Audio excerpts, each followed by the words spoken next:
If you've ever looked at someone who seems unstoppable and wondered, how do they do it every day?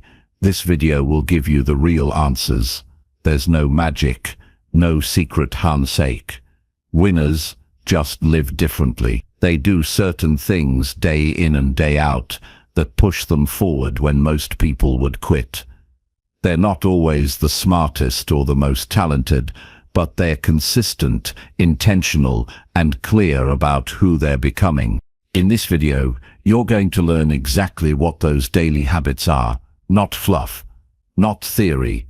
Actual, specific actions you can take starting today. We're going to go deep into how winners think, how they plan, how they respond to failure, and what they do that most people avoid because it's uncomfortable or inconvenient. By the time you finish watching, you won't just feel motivated, you'll be armed with practical tools to apply to your own life. And if you're tired of starting over, tired of wasting time, or tired of feeling stuck, then what you're about to hear will matter more than you think. Because these aren't just tips, they're commitments, they're habits that create momentum, and they're choices that, if repeated, can change everything. So if you're ready to break the cycle of excuses and start living with purpose and discipline, keep watching. Let's get into the 10 things winners do every single day and how you can do them too. Chapter 1. Wake up early and start the day with purpose. Waking up early is more than a lifestyle choice. It's a commitment to showing up for your life before the world demands anything from you. It's one of the most powerful habits a person can build, not because of what time shows on the clock, but because of the decision behind it. When you rise early, you send a message to yourself that you are ready to own your day, not drift through it. You're not waiting for life to happen to you. You're stepping into the driver's seat. That kind of inner discipline builds something that no external motivation ever could: self-respect. Most people wake up already behind. They hit snooze.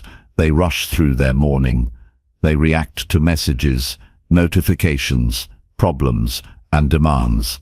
From the moment their eyes open, they're already playing catch-up.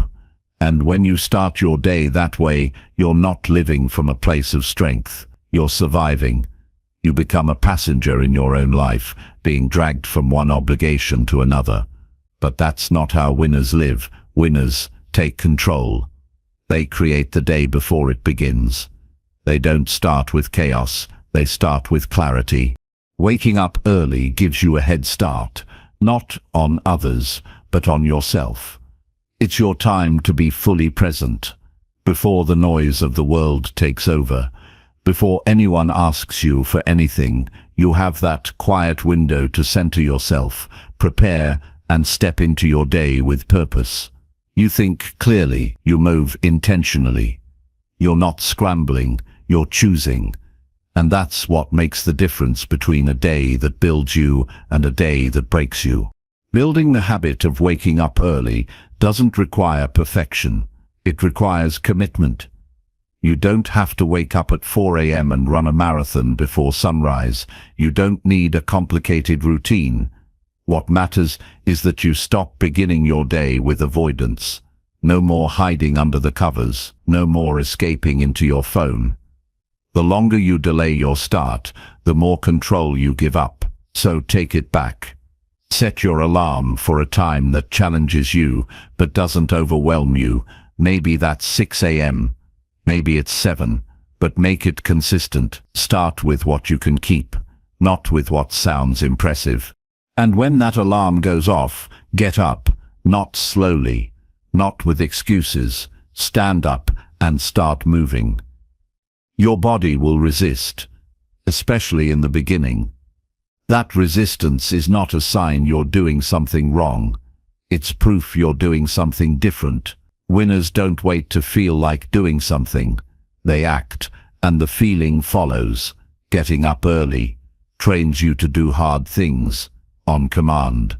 It builds the muscle of self-control, and the more you strengthen that muscle, the more capable you become of taking charge in every area of your life.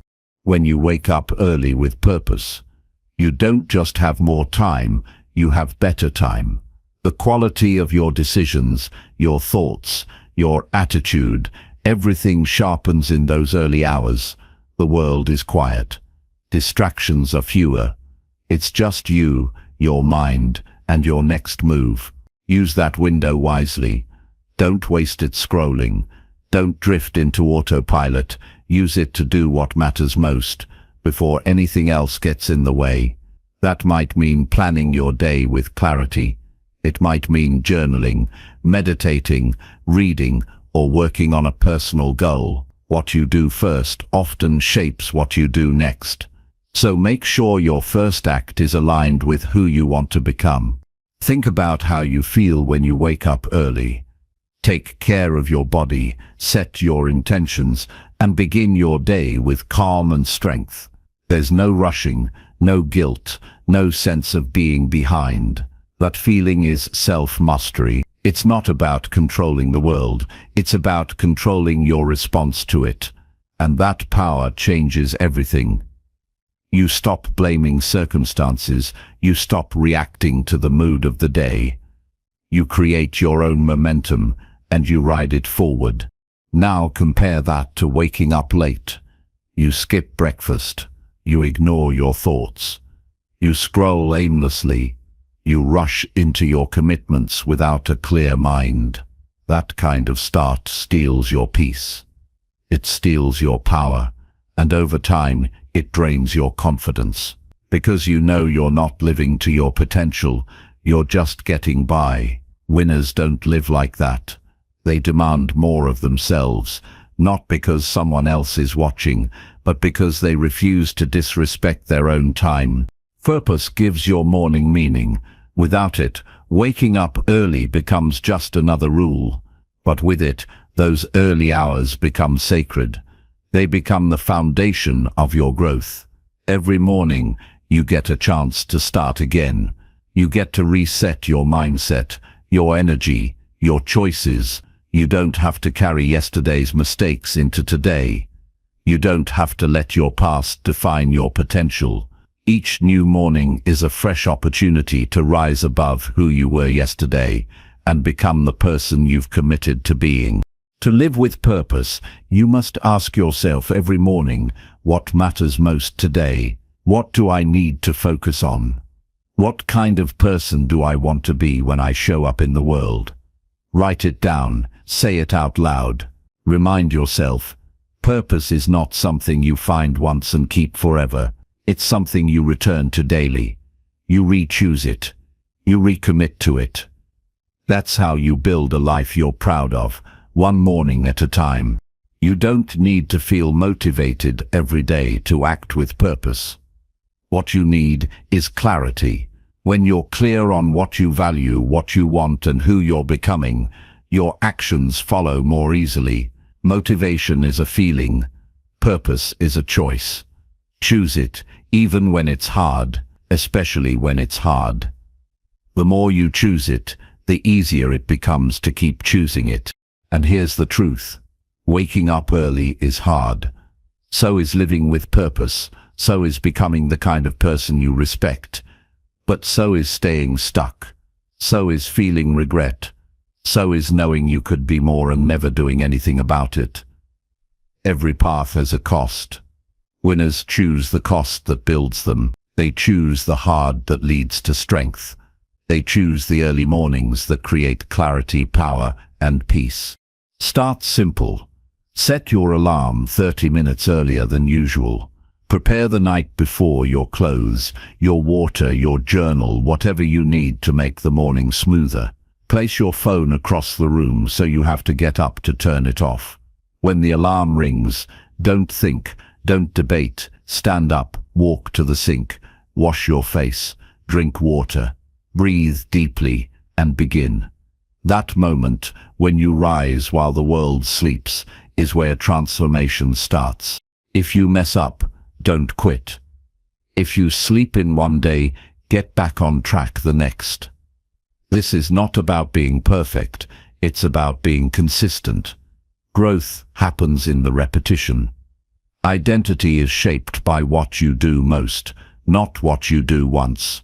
Every time you wake up early and act with purpose, you're proving to yourself that you are in control, and that kind of proof rewires your mind. You stop hoping for change, you start becoming the change. In time, it won't just be a habit, it will be part of who you are. You'll look forward to that quiet space in the morning. You'll crave that sense of ownership and progress. You'll find peace in being alone with your thoughts, and you'll no longer be a slave to time. You'll be its master. That's what winners do. They don't wait for the perfect moment. They create it every morning, no matter how they feel. So if you want to change your life, don't start with something big. Don't wait for the right mood. Start by showing up early. Start by choosing discipline. Start by taking yourself seriously enough to rise with intention. You deserve a life that feels meaningful, and it begins the moment you decide that your time is worth protecting, that your peace is worth earning, that your day is worth owning. There is no perfect morning routine. There is no magic hour. What matters is what it means to you. Waking up early is not about becoming someone else. It's about becoming who you were meant to be, clear, focused, steady and strong. And every day you choose to begin your day with purpose, you step closer to that version of yourself. One choice, 1 hour, one morning at a time. Nothing will change if you don't, but everything can change if you do. So tomorrow morning, when the alarm rings and your body says no, stand up anyway. Breathe, move, begin. Because when you own your morning, you win the day. And winners don't rise by accident. They rise on purpose. Chapter 2. Write clear goals and focus on one daily priority. Every day presents a new chance to move forward or fall behind. The direction depends on one thing: clarity. Without it, the mind drifts. You get distracted, you react to whatever shows up, and by the time the day ends, you feel like you were busy but not productive. You moved but you didn't progress. That kind of life wears you down. It leaves you feeling stuck, confused and frustrated. But there's a way out, and it starts by deciding what you want and narrowing your focus to one thing at a time. Writing clear goals is not just about making a to-do list. It's about setting an intention that guides your attention. When you write something down, you give it weight, you give it direction, you turn a vague desire into a concrete decision. That decision becomes the filter through which you judge your time, your actions, and your priorities. And once you create that filter, your day no longer belongs to everyone else. It belongs to you. Most people don't write down what they want because they don't want to confront what they're avoiding. They keep it all in their head, where it's safe, where nothing can be measured, where failure doesn't have to be named. But that safety comes at a cost. It keeps them living in circles. If you want clarity, you need to be honest with yourself. What are you really trying to achieve? What needs to happen today to get one step closer? Write it. Make it specific. Make it real. General goals create general results, but clear goals give you direction, structure, and momentum. One of the biggest mistakes people make is trying to do too much in a single day. They overload themselves with tasks, thinking quantity will bring satisfaction. It never does. The day becomes a blur. The mind gets overwhelmed. Energy is scattered, and progress stalls. You weren't made to juggle everything at once. You were made to pour yourself fully into one thing that matters. That's where strength comes from. Single-minded attention. Focus on one daily priority. Not 5. Not 3. Just one. Pick the thing that will make the biggest difference. The task that, if completed, will move the needle forward. Ask yourself, if I only get one thing done today, What must it be? That's your daily priority. Don't guess, choose it with intention. Write it clearly and build your day around it. Once that priority is set, protect it. Structure your time to support it. Don't wait until the end of the day when energy is low and distractions have already taken over. Do it first, when your mind is fresh and your willpower is strong. If it truly matters, it deserves your best. The earlier you tackle it, the less chance life has to steal your focus. That's not just productivity, it's discipline. When your day is filled with noise, distractions, and shallow urgency, it's easy to feel like everything is important. But that's not true. Most things can wait. Most messages don't need an instant reply.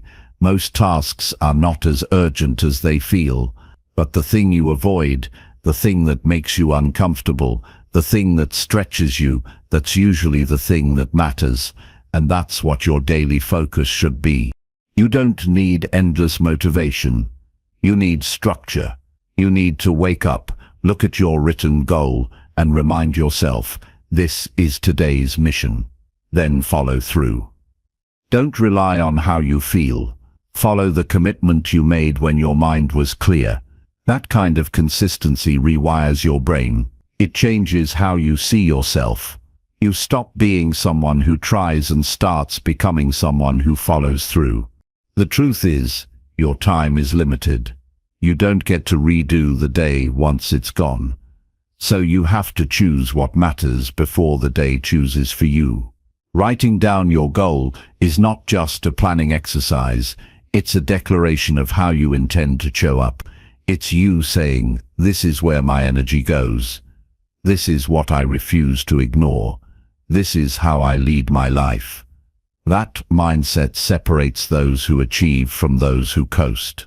Even on the hardest days, when your mind is cloudy or life throws you off course, your written goal can ground you.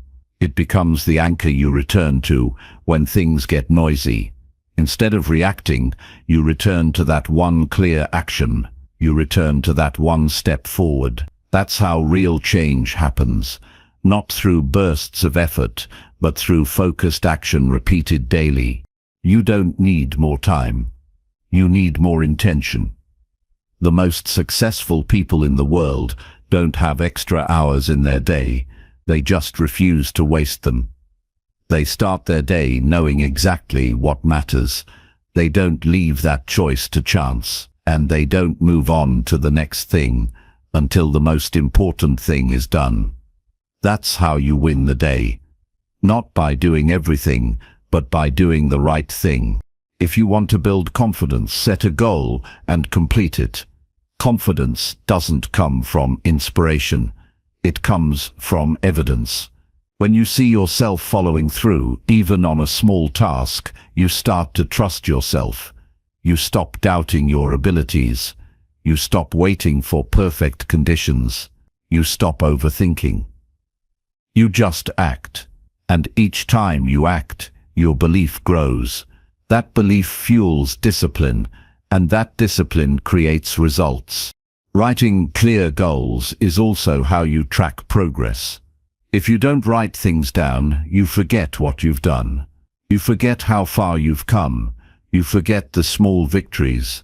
But when you look back at a notebook filled with clear daily intentions and completed actions, you see a path, you see momentum. You realize that even slow progress adds up. That visual proof reminds you that you're not the same person you were a month ago. You've been showing up. You've been growing. You've been earning every step. And yes, not every day will go as planned. Some days will get messy. Distractions will come. You might fall short. That's normal.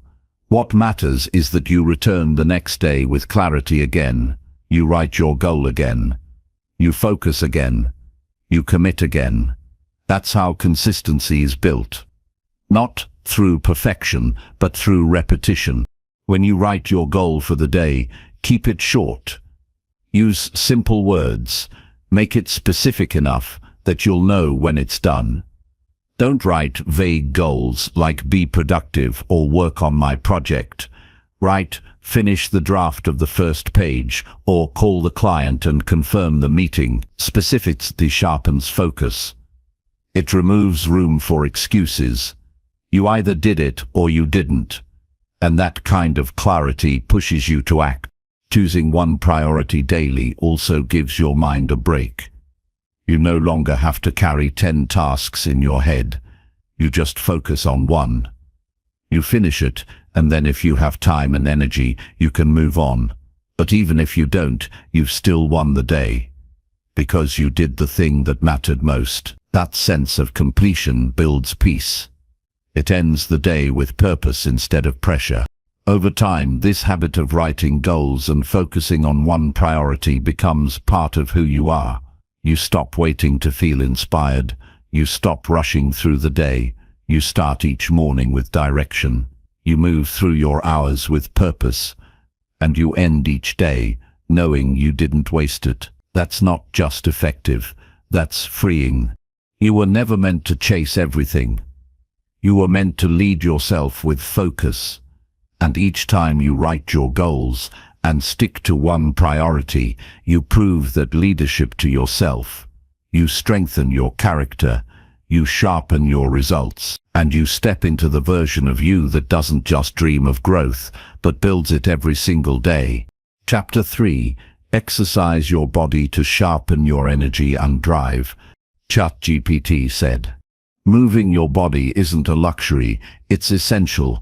When you exercise, you send a signal to your mind that you value yourself enough to invest in your energy. It's one of the most reliable ways to sharpen your focus and renew your drive." If you've ever noticed how your thoughts feel clearer after a walk, or how stress melts away after a jog, you already know this truth. Physical movement clears mental clutter. It fuels confidence. It reminds you that you're capable of pushing through resistance, and that builds momentum that carries into every other part of your day. Action doesn't need perfection. It needs consistency. You don't have to run a marathon or lift heavy weights. You just have to start. Choose a form of movement that you enjoy and can sustain. Brisk walking, body weight exercises, yoga, cycling, every kind of exercise builds your energy bank. Build a simple routine you can maintain day after day. By choosing consistency, you reinforce the message that you care about your well-being. That attitude spills over. Suddenly, you're not just exercising, you're taking responsibility for your life. Routine gives you structure. Set a time that works for your schedule and stick with it. Treat that time like an appointment. Don't let it slide. If mornings are your best hours, move then. If evenings work better, commit to that. Protect that time fiercely. When you're consistent, the resistance you feel in the first few days starts fading. You discover that the hardest part is showing up. Once you begin, you notice how quickly momentum builds. You move from thinking about exercise to feeling it, and then wanting it again. You build the habit muscle one rep at a time. As you exercise regularly, you begin to notice physical changes that motivate you: more energy, smoother breathing, better mood, improved posture. Those changes give you proof. Proof that you can set a challenge and meet it consistently. You no longer rely on willpower alone because your body now backs your mindset. Your mind gains trust in your ability to follow through. That trust expands beyond exercise. It influences your work, your relationships, your goals. You start showing up for other parts of life the same way you showed up for your health. Challenge yourself progressively. Start with what you can do, and increase intensity or duration slowly. Strength builds over time. Your stamina grows over time. Your confidence grows too. If you begin with a 5-minute walk, in a week you'll walk 10. In a month you'll jog, and by mid-year you might be tackling bigger goals. That's how transformation happens, not overnight, but through steady, progressive effort that becomes part of who you are. Champions don't wait for fitness, they earn it. They move forward one step at a time. When you're consistent with movement, you'll notice other parts of life improving. Your sleep gets deeper. Your mind feels sharper. Problems don't overwhelm you as easily. You become more resilient. Physical stress becomes manageable, and mental stress diminishes. That ripple effect reminds you, caring for your body supports everything else. Your energy isn't separate from your discipline. It is part of it. The two reinforce each other. You exercise to sharpen your energy. You sharpen your energy to strengthen your discipline. You strengthen your discipline to improve your life. Record your progress. Keep a simple log of your workouts or steps. Seeing your consistency adds incentive to keep going. It also shows where you can adjust. Maybe you're lifting the same weight for weeks. Great. Now it's time to push a bit more. Maybe your energy drops midweek. Good. See if a lighter workout or stretching day helps. Adjusting based on real data shows you're intentional. You're not just following a routine, you're refining it. You're becoming the expert of your own growth. Keep it interesting. Variety prevents boredom, and boredom kills consistency. Mix strength, cardio, mobility, balance. Keep your body guessing. Variety also strengthens different aspects of your energy.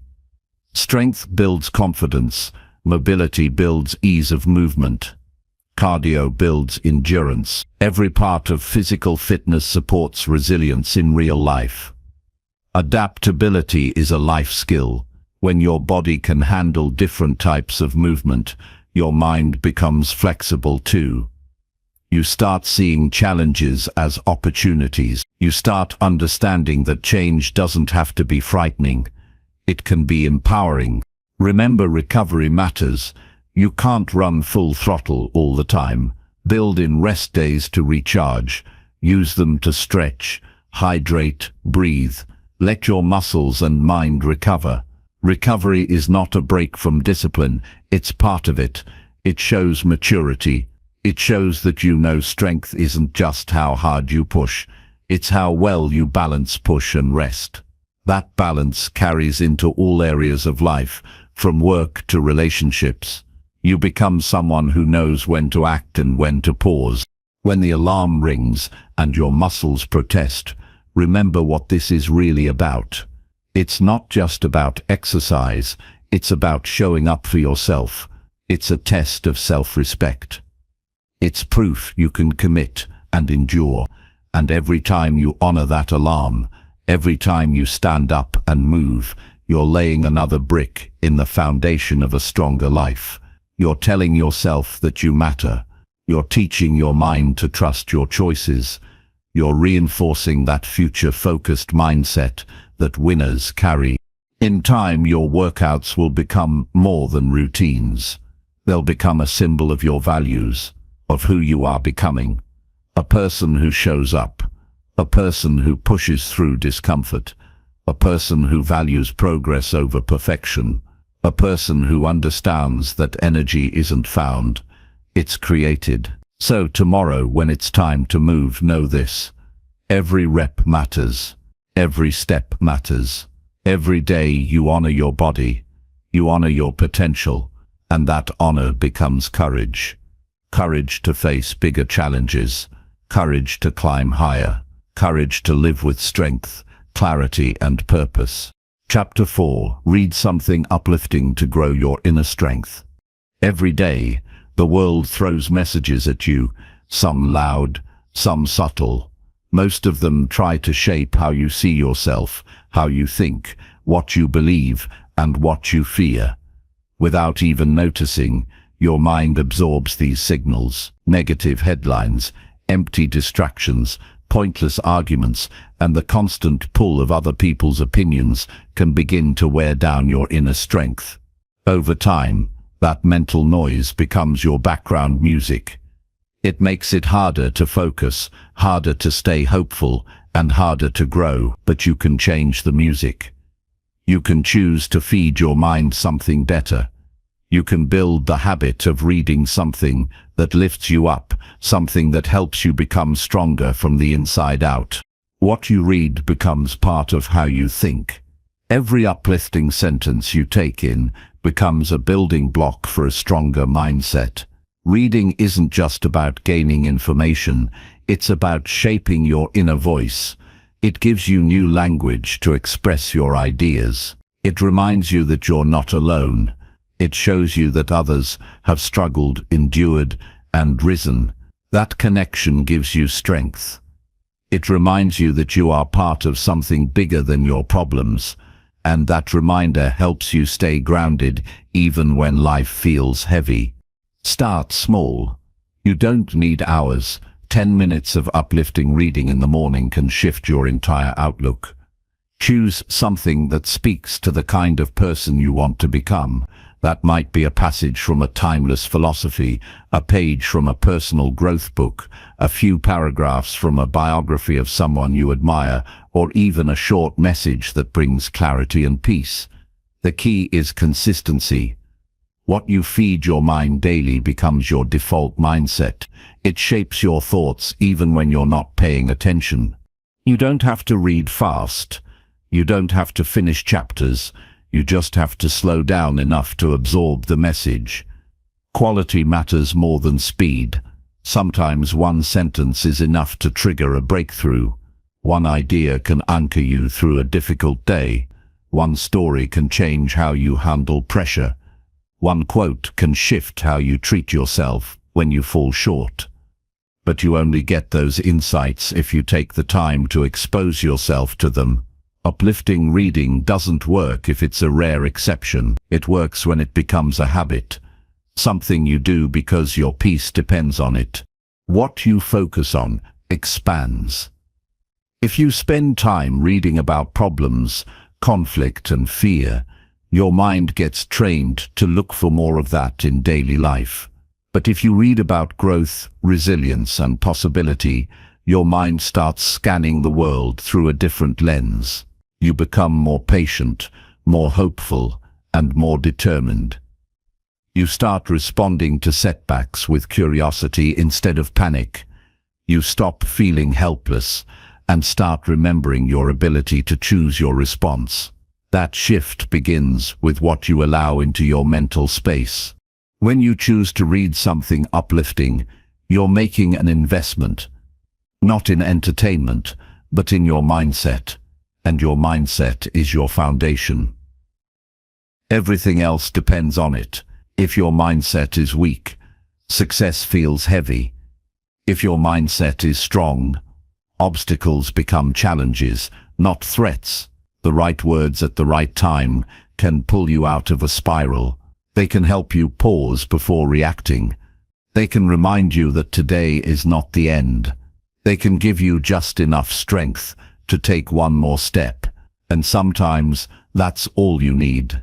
You don't need to search endlessly for the perfect book. Start with something simple.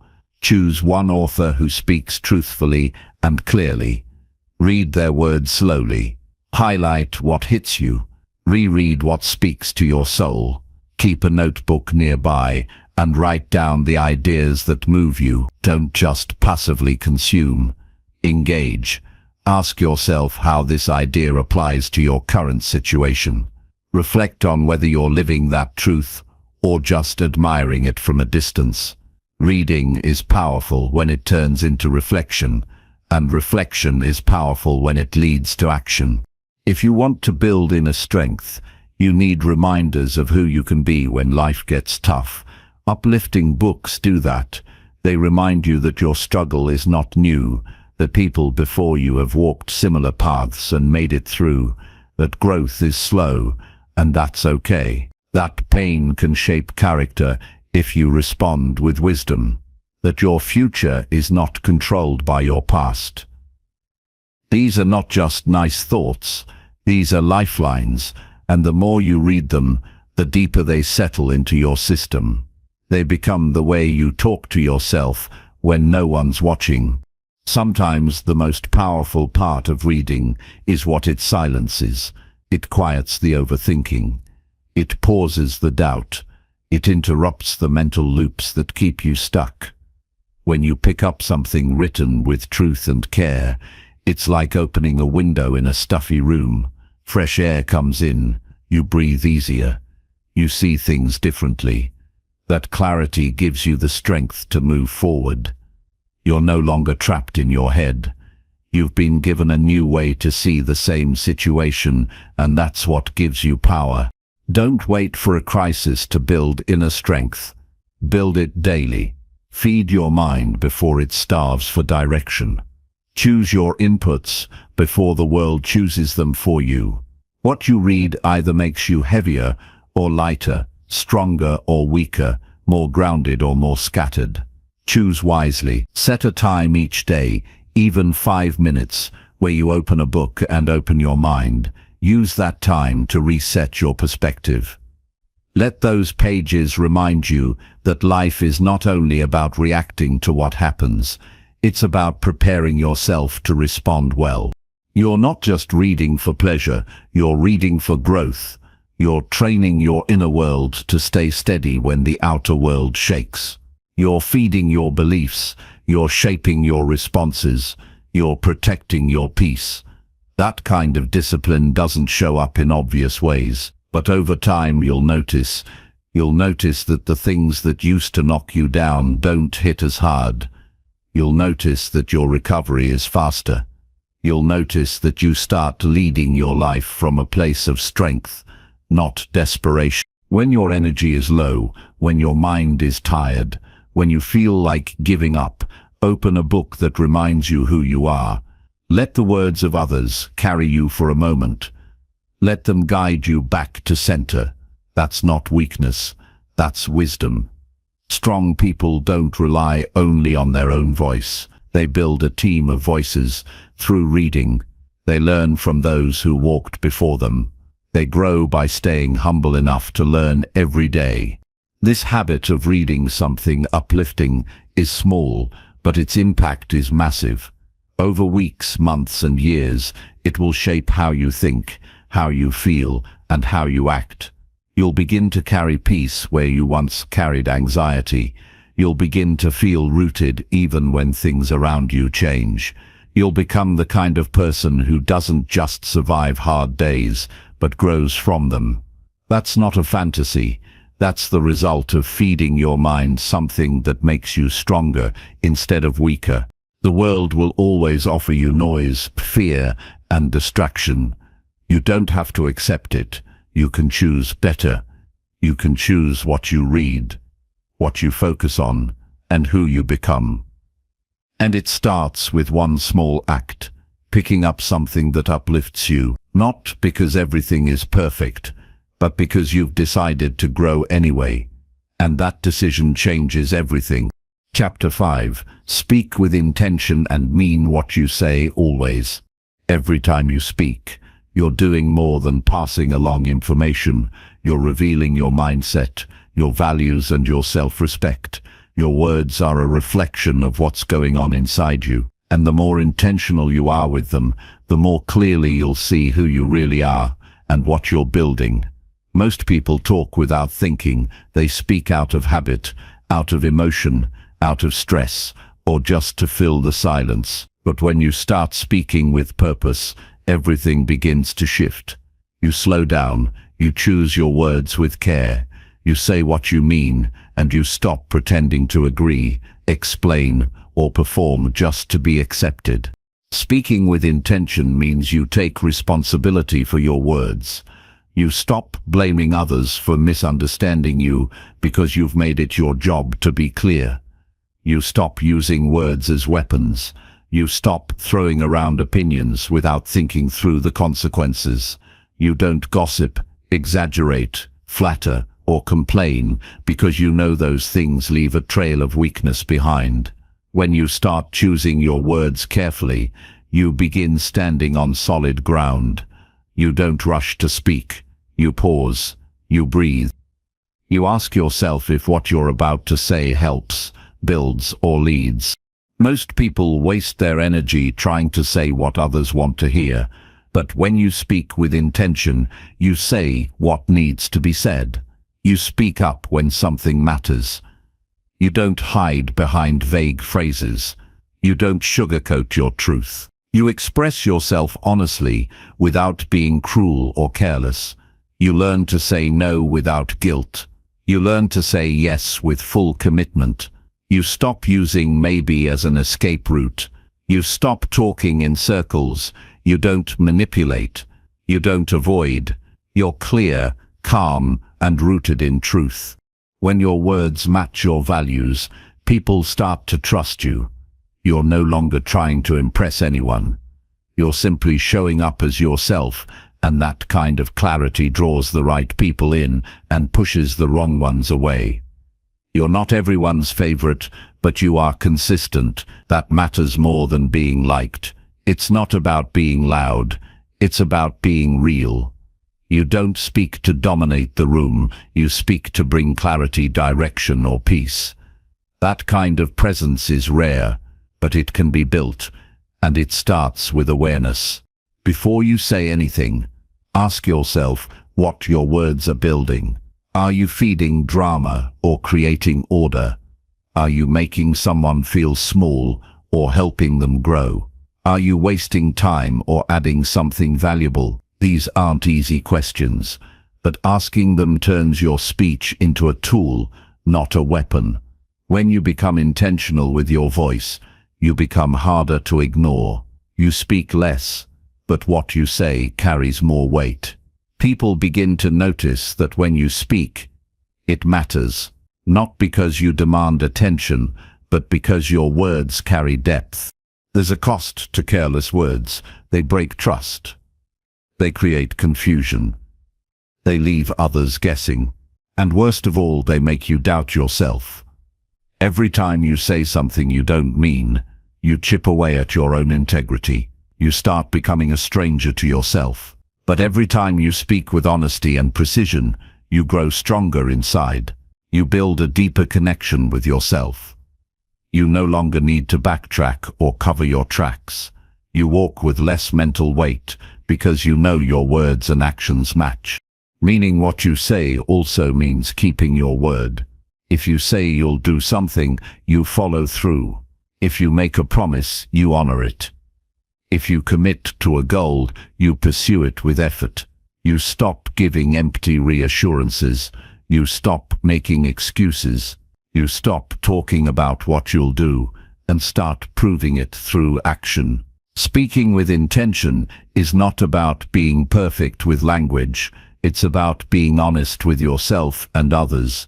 It's about making your speech reflect who you truly are and what you truly believe. Sometimes, speaking with intention means staying silent. Not every opinion needs to be shared.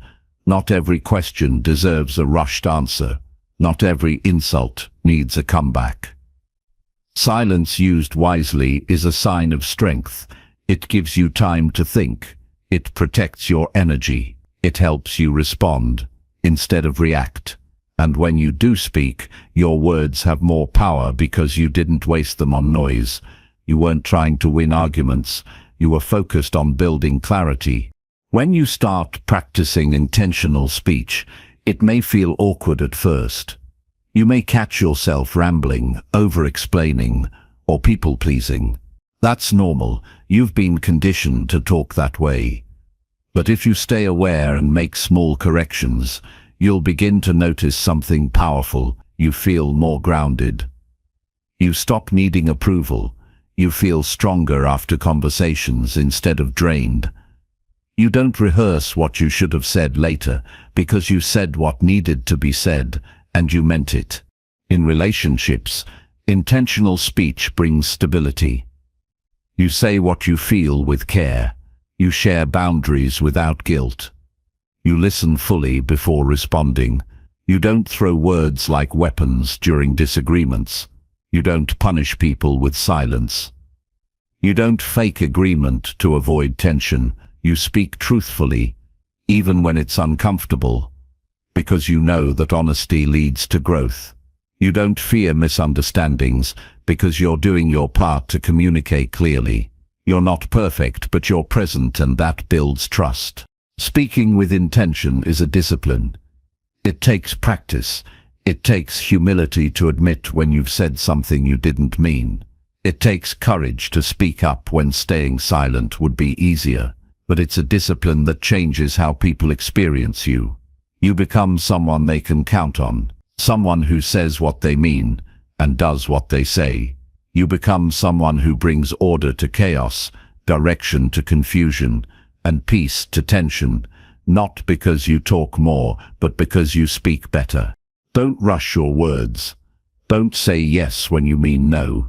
Don't say you're fine when you're not. Don't agree just to avoid conflict, and don't speak just to fill space. Speak when you have something real to say. Speak from a place of strength, not insecurity. Speak with the intention to help, not harm. Speak with awareness of how your words land, not just how they sound. Every sentence you speak is a small act of leadership, whether you're aware of it or not. When you align your words with your principles, you feel more whole. You don't leave conversations regretting what you said. You don't shrink or overcompensate.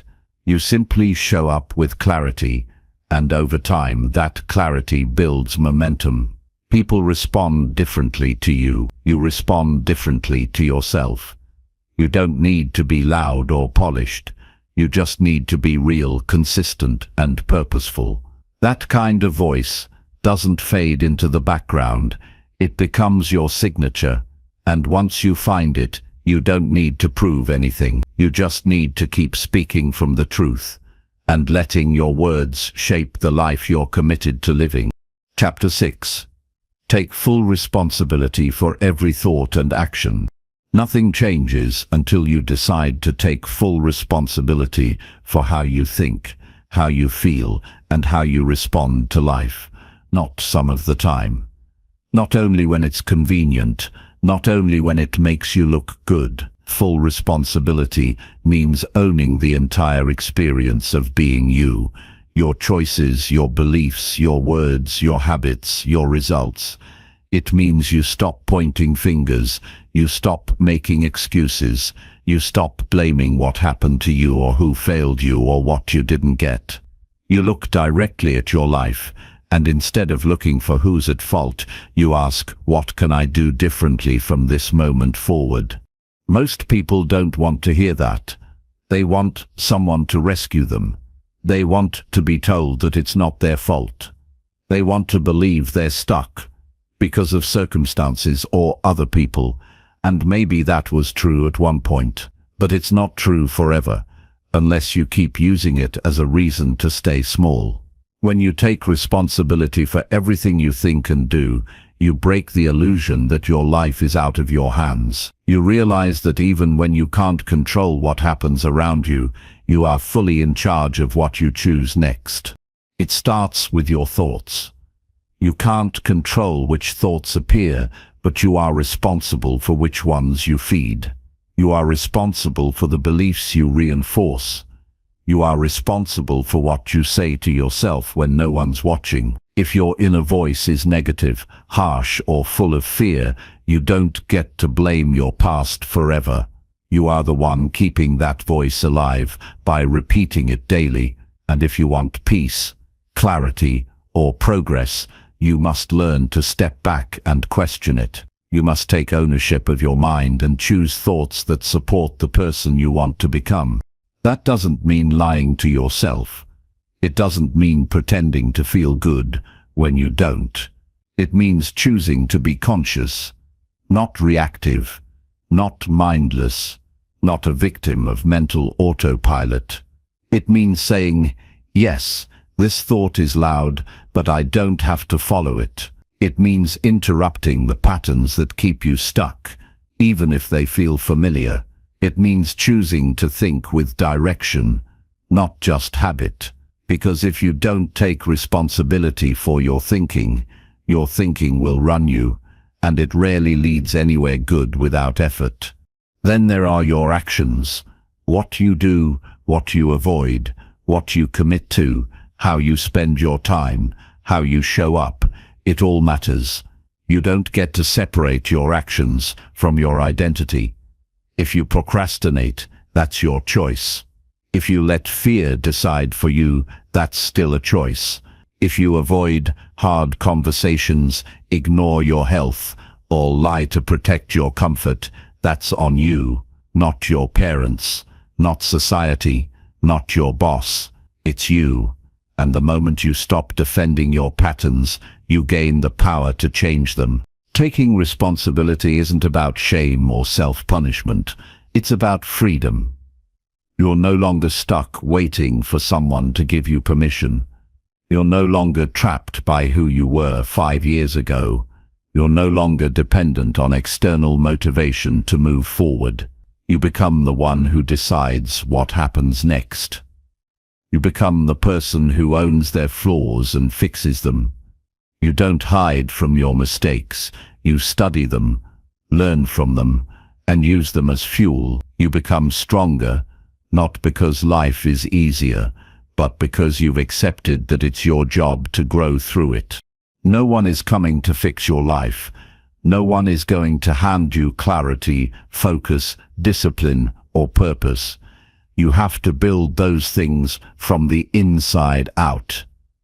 That begins the moment you stop waiting and start deciding. Most people want better results, but they don't want to take full ownership of the habits that create those results.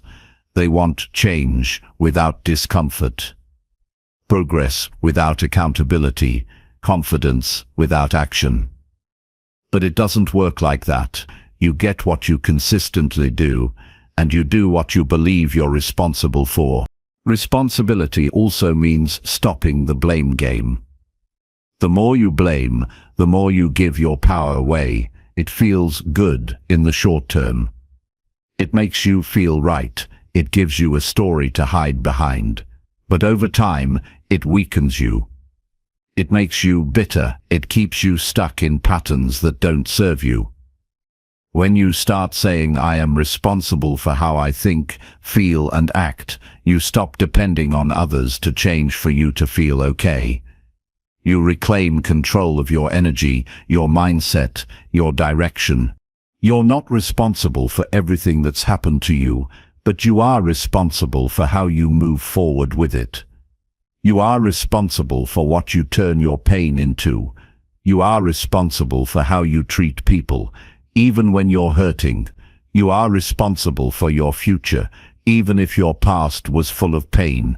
And the more responsibility you take, the lighter you feel, not because life gets easier, but because you stop fighting reality and start shaping it. Owning your choices also means facing the hard truths. If you're not where you want to be, it's not because you're incapable, it's because you haven't committed fully. If you're overwhelmed, you haven't mastered focus. If you're unclear, you haven't asked better questions. These are not judgments. They are reminders that growth is available, but only to the degree that you take it seriously. And if you're tired of repeating the same cycles, this is the path forward. Stop explaining your behavior. Start transforming it. It's easy to get distracted by what others are doing. But comparison is a form of avoidance. Every moment you spend judging others is a moment you're not improving yourself. When you take full responsibility, you no longer need to compete. You don't need validation. You don't need to keep score. You're too focused on your own evolution to waste time on that. You move from reactive to proactive. You stop drifting. You start choosing. Accountability is not something to fear. It's something to lean into. The more honest you are with yourself, the more power you gain. You don't need to beat yourself up to grow. You just need to be real about what you're doing, what it's costing you, and what you want instead. You need to stop justifying mediocrity and start creating alignment between your values and your actions. You will still fall short. You will still struggle. But when you take full responsibility, those moments no longer define you. They refine you. You don't run from failure, you use it. You don't blame the world. You adapt. You don't lower your standards. You rise to meet them. That's what separates people who talk about change from those who create it. They stop outsourcing their life to circumstances, and they take full command of their direction. And once you live this way, you'll never go back, because once you realize it's all on you, you also realize you've had the power all along. Chapter 7. Plan your time and protect it from distractions.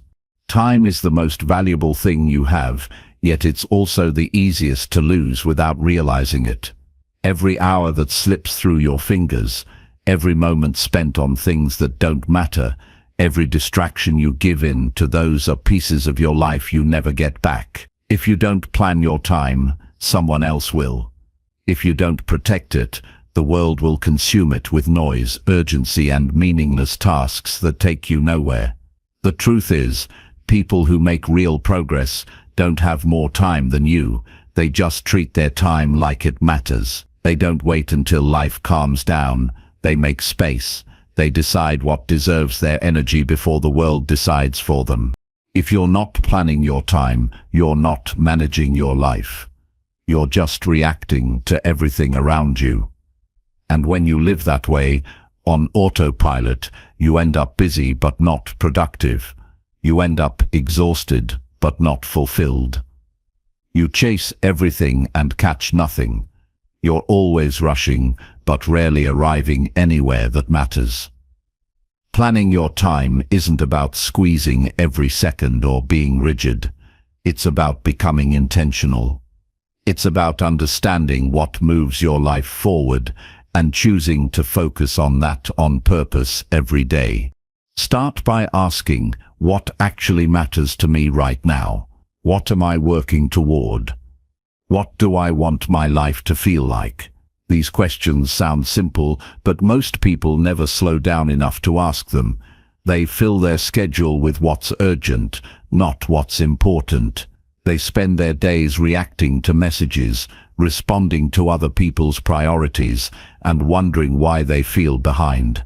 Planning your time is about drawing a clear line between what you value and what distracts you. It's about giving your goals a seat at the table instead of hoping you'll get to them someday.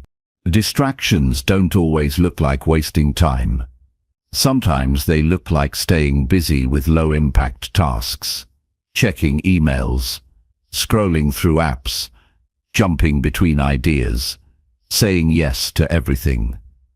Distractions thrive in a life without boundaries. If your calendar has no structure, if your attention is always scattered, if you allow every interruption to dictate your day, then your time is already being stolen, and the thief isn't always someone else. It's often your own lack of clarity.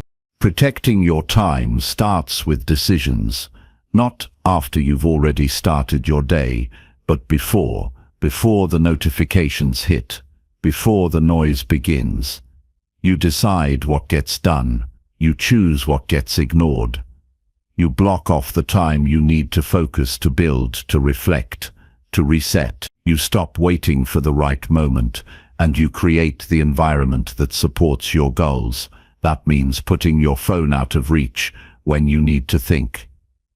It means turning off notifications that constantly pull your mind in 100 directions. It means saying no to things that sound appealing but add no real value. Time doesn't bend to your intentions. It responds to your systems. You can have all the ambition in the world, but without structure, it fades. Planning isn't about perfection. It's not about creating the perfect schedule. It's about giving your priorities a container. You don't have to fill every hour. You just have to protect the hours that matter. You don't need to control every detail. You just need to keep your focus aimed in the right direction. And here's something you must understand. Not everything deserves your attention. Not every message requires a reply. Not every opportunity is meant for you. If you don't guard your focus, people will use it for their own agendas. You'll find yourself doing things that don't align with your values, simply because you didn't have a plan to follow. That's how dreams die slowly, not with failure but with endless distraction. Your time is your responsibility. That includes how you use it, how you waste it, and how you recover it. If you let today slip away without focus, tomorrow will do the same. If you let 1 week go by without intention, months will follow. The only way to take control is to stop leaving it up to chance. Make planning a daily habit. Begin your morning by deciding what matters most. Define your top 3 priorities. Set time for deep work. Set time for breaks. Set time to breathe. Don't just react to the day, shape it. This doesn't require hours of planning. Just 10 minutes of clarity can change everything. You don't need fancy tools. You don't need to be perfect. You just need to start showing up for your time with purpose. You don't need to schedule every second, but you do need to know what you're aiming at. If you aim at nothing, you hit nothing. If you scatter your focus, you lose your progress. But if you get clear, stay focused, and protect the bulks of time that move you forward, you'll feel your power return. Start thinking of your time as sacred. Treat your focus like a muscle. The more you use it deliberately, the stronger it gets. The more you protect it, the more it works for you. When you're working, work fully. When you're resting, rest completely. Don't blur the lines. Don't work distracted and then wonder why you're tired. Don't half focus during your most important hours and expect meaningful results. Give each block of time the attention it deserves. Create space for momentum to build. When you plan your time, you make room for excellence. You allow space for deeper work, better decisions, and more meaningful progress. You eliminate the stress that comes from last-minute chaos. You reduce the mental fatigue that comes from multitasking. You build a rhythm. You feel in control, and that control builds confidence, not because everything always goes as planned, but because you're no longer living at the mercy of everything around you. If your days feel chaotic, it's not because life is too busy, it's because your priorities are too unclear. Get clear, get honest, and build systems that reflect your values. Don't let distractions steal another day. Don't let someone else's urgency become your emergency. Don't wait until you feel ready to take control. Just begin. Your time is your life in motion. The more intentionally you live it, the more powerfully you shape your future. Chapter 8. Face your fears and do what scares you. Most people spend their lives running from what makes them uncomfortable. They avoid the situations that make their heart race, their hands sweat, or their voice shake. But the truth is, everything you want, growth, strength, confidence, freedom, is waiting for you on the other side of that fear. It's not the fear itself that holds you back. It's the habit of backing away from it. When you avoid what scares you, you build a life of limits. When you face it, you discover what you're really made of. Fear isn't the enemy. It's a signal. It shows you where you need to grow. It reveals where you've been hiding. It draws a clear line between who you are and who you could become. And it's in the act of stepping across that line, even with your knees shaking and your stomach in knots, that transformation begins. You don't need to feel ready. You don't need to be fearless. You just need to stop turning away. The truth is, fear has a voice. And if you don't learn to challenge it, it will dominate your decisions. It will talk you out of applying, speaking up, trying again, being honest, or choosing what's right for you. It will keep you trapped in the same routines, the same habits, the same self-image, even if it makes you miserable. And the worst part is, most of the time, the thing you're scared of is nowhere near as painful as the regret of never facing it. Courage isn't the absence of fear. It's the decision to move anyway. It's not about being fearless. It's about acting with full awareness of your fear and choosing not to let it stop you. You build courage like a muscle, through repetition, not by waiting for it to magically appear. The more often you do the thing that scares you, the more you begin to understand the truth. Fear loses its power when you stop obeying it. If you're afraid of failing, then try anyway. You'll either succeed or you'll learn. If you're afraid of being judged, show up anyway. You'll find that most people are too busy worrying about themselves to think much about you.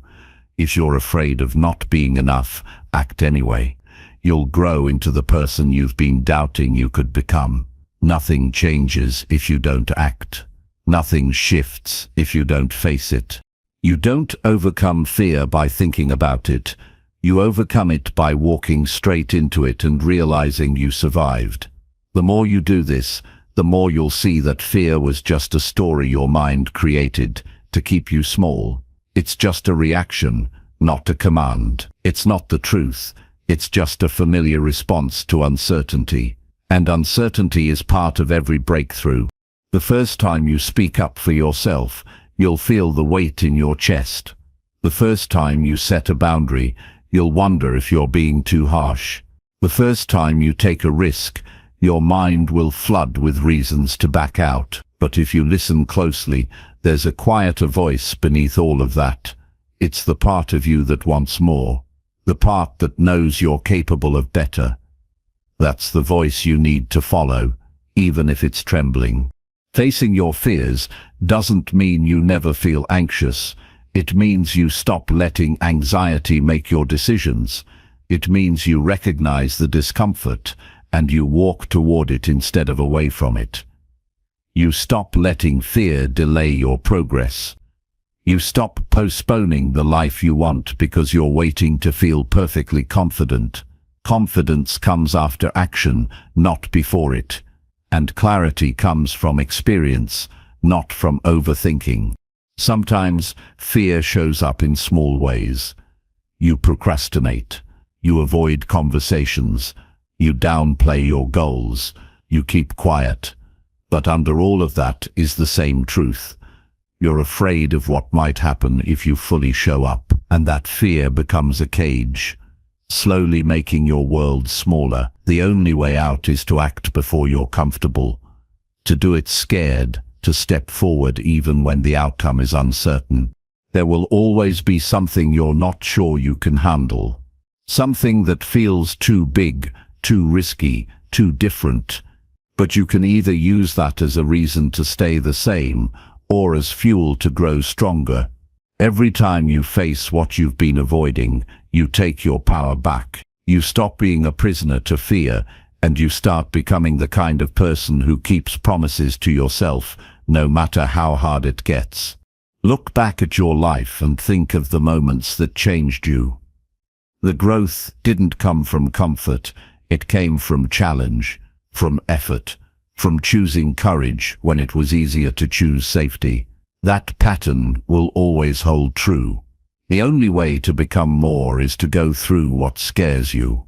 There is no shortcut, there is no hack. It's just one brave step at a time. You don't need to be fearless, you just need to move while feeling afraid. You don't need to be loud or bold. Quiet courage counts too. You don't need to be perfect. You just need to be willing. If something makes your hands shake, do it with shaking hands. If something makes your voice tremble, speak anyway. That's how strength is built, by doing what fear told you not to. And here's the truth most people miss. The fear never fully disappears, but your relationship to it changes. The more you act, the less you're controlled by it. The more you try, the less you're controlled by it. The more you try, the less intimidating it becomes. You'll start to see fear not as a stop sign, but as a green light, a sign that you're moving in the right direction, a sign that you're about to do something meaningful. The goal isn't to get rid of fear, it's to stop giving it the final say. If you let fear decide for you, it will rob you of opportunities, growth, connection, and purpose. If you decide instead, then fear becomes just another feeling, not a ruler. It loses its grip, and you gain your freedom. Whatever scares you right now, name it. Then do something about it. Not tomorrow. Not when it feels easier. Now. That's how change begins. That's how you start building the life you're capable of living. Not by hiding from fear, but by walking straight through it, one step at a time. Chapter 9. Choose discipline when motivation starts to fade away. There will be days when you don't feel like doing anything, days when your energy is low, when the excitement that pushed you forward yesterday is nowhere to be found today. It's easy to take action when motivation is strong, when the goal is fresh in your mind, when you're inspired, when it all feels new and exciting. Anyone can move in those moments, but what really shapes who you become is what you choose to do when all of that wears off. The moment motivation fades is the moment discipline takes over, or everything stalls. Discipline isn't loud or flashy. It doesn't give you a rush of excitement. It's not supposed to. Discipline is quiet. It's consistent. It's that part of you that keeps going without needing a reward. It shows up when your mood doesn't match your goals. It sticks around when no one's watching. It gets you out of bed when your body wants to stay under the covers. It makes you train when you're tired. It pushes you to do the hard things, especially when you'd rather avoid them. If you only act when you feel like it, you'll never build anything meaningful. The path to results isn't found in bursts of motivation. It's carved out by repeated effort, especially on the days when you least feel like trying. You don't become consistent by waiting to be inspired. You become consistent by deciding to follow through, no matter how you feel in the moment. That's what discipline is, following through, even when your feelings disagree. People who achieve anything worthwhile have learned to keep going without needing to be constantly encouraged. They don't ask, "Do I feel like it?" They ask, "Did I say I would do it?" And then they do it. They understand that progress is a choice, not a mood. The way you rise above inconsistency is by taking your emotions out of the driver's seat. You still acknowledge them, but they don't get to lead. Your commitment does. You'll feel tempted to delay things, to put it off, to wait for a better moment. That's normal. But if you give in every time that temptation shows up, you start creating a habit of quitting. You teach your mind that giving up is acceptable. Over time, that becomes automatic. The only way to reverse it is by replacing that response with action. Small, steady action, even when you're tired, even when it's boring, even when no one claps for you. Discipline is not something you're born with. It's not about having perfect willpower. It's a skill you build through practice. You train it by deciding to stay consistent with your standards, no matter the circumstances. If you said you'd work out 3 times a week, you do it whether it's raining or sunny, whether you're in the mood or not. If you committed to writing, to studying, to waking up early, then that's what you follow. No excuses, no bargaining, just follow through. Your future depends more on discipline than on any natural talent or burst of motivation, because discipline builds structure, and structure allows progress. The person who keeps showing up will always beat the one who shows up only when they feel inspired. It's not about being perfect, it's about being dependable. You don't need to go all in every single day, but you need to stop walking away when it gets dull or uncomfortable. When motivation fades, doubt creeps in. You start questioning why you even started. You wonder if it's worth it. You compare your pace to others. You begin to believe that maybe you're not cut out for this, but that's not the truth. It's just the voice of resistance. And the only way to silence it is with action. Not debate, not delay, not reassurance, just action. Every time you choose discipline, you make that voice smaller. Every time you honor your commitment, you get stronger. And the more you practice this, the less dependent you become on how you feel. You stop waiting to be in the right mood, and you start trusting yourself to deliver regardless of the conditions. That's what makes you reliable to yourself. That's how you build confidence, not by thinking positively, but by proving to yourself that you won't quit. You can have all the motivation in the world and still not move forward if you lack discipline.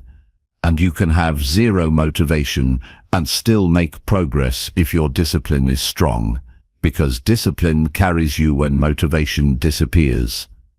It turns decisions into habits and effort into growth. It removes the need to argue with yourself every day. You don't have to waste mental energy deciding whether to do the thing, you just do it. It's who you are now. That's the shift. You stop seeing discipline as punishment or pressure. You start seeing it as freedom, because discipline frees you from inconsistency. It frees you from the cycle of starting and stopping. It gives you control over your time, your choices, and your future. It becomes the tool that supports your goals, not the thing that restricts you. When you operate with discipline, your days become clearer. Your goals get simpler. Your mind gets quieter. Motivation is emotional. Discipline is intentional. Motivation asks, what do I feel like doing? Discipline asks, what did I decide matters to me? One is reactive. The other is grounded. One fades. The other stays. So when you notice that your motivation is gone, take it as a cue to lean deeper into discipline. Don't see it as a sign to stop. See it as an invitation to prove to yourself that you're capable of consistency, even without the spark.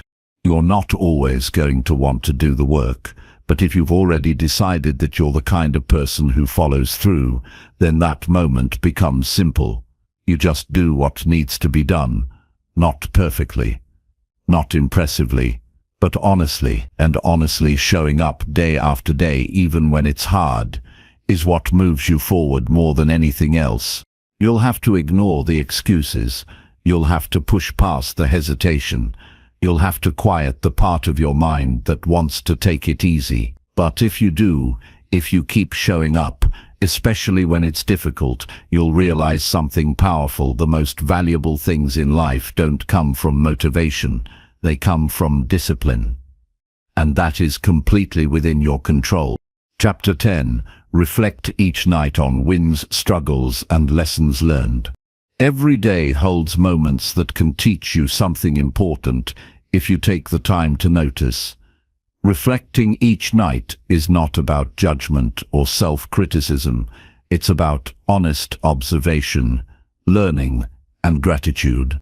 It's a habit that separates those who drift through life from those who move forward with intention. Taking a few quiet minutes before sleep to review your wins, your struggles, and the lessons they contain creates a powerful cycle of growth. This simple practice turns experience into wisdom and confusion into clarity. When you reflect, you make your day meaningful. Instead of rushing from one moment to the next, you stop and look back with care. You acknowledge what you did well and allow yourself to feel pride in those victories, no matter how small. Celebrating your wins each night builds confidence and motivation. It reminds you that progress is happening, even if it's slow. Those wins are proof that your efforts matter. They are fuel to keep going when challenges arise. Struggles are not failures, they are signals. When you pause to examine what didn't go well, you gain insight into where change is needed. Reflection helps you see patterns that keep you stuck. It reveals gaps between your actions and your goals. Struggles teach you about your weaknesses, your fears, and your limits. But more importantly, they guide you on how to improve. Without this step, you might repeat the same mistakes without learning. Reflection transforms difficulties into opportunities for growth. Each lesson you uncover in your nightly reflection sharpens your understanding of yourself and your journey. Lessons are the bridge between your past and your future. They help you adapt and adjust your approach. They deepen your wisdom and resilience. When you consciously look for lessons, you stop blaming circumstances or other people. Instead, you take ownership of your growth. This mindset turns every experience, good or bad, into a building block for your success. Reflection grounds you in reality. It forces you to slow down in a world that pushes speed and distraction. In those moments of quiet review, you connect with your true self beyond the noise. You see what truly matters. You become more aware of your values, your priorities, and your progress. This awareness is crucial because without it, you're likely to repeat patterns that don't serve you or chase after goals that aren't really yours. Doing this nightly reflection doesn't have to be complicated or time-consuming. A simple habit of writing 3 things, 1 win, 1 struggle, and 1 lesson, can change your mindset over time. Writing helps you organize your thoughts, process emotions, and hold yourself accountable. It creates a record of your growth that you can look back on to see how far you've come. This habit builds self-discipline and clarity that ripple into other areas of your life. Reflection also helps you manage stress and negative emotions. When you acknowledge struggles and disappointments honestly, you release their hold on your mind. You stop carrying unnecessary burdens into tomorrow. This prevents overwhelm and burnout. It creates mental space for new possibilities. Instead of repeating the same worries, you focus on solutions. You approach challenges with a clear mind and a calm heart. Over time, nightly reflection builds resilience. When you recognize that struggles are part of growth, you become less afraid of failure. You start to see setbacks as temporary and valuable experiences instead of dead ends. This mindset empowers you to keep going even when the path is difficult. It strengthens your ability to adapt and bounce back. Reflection becomes a tool that supports your long-term success, not just immediate comfort. Reflection is also a form of self-respect. It shows that you value your own progress and care about your development. It shifts your focus from external validation to internal growth. This shift is essential because true motivation and fulfillment come from within. When you take the time to review your day, you invest in yourself. You honor the effort you put in and prepare yourself for what's next. In a practical sense, this habit improves decision-making. When you regularly analyze your actions and outcomes, you become better at identifying what works and what doesn't.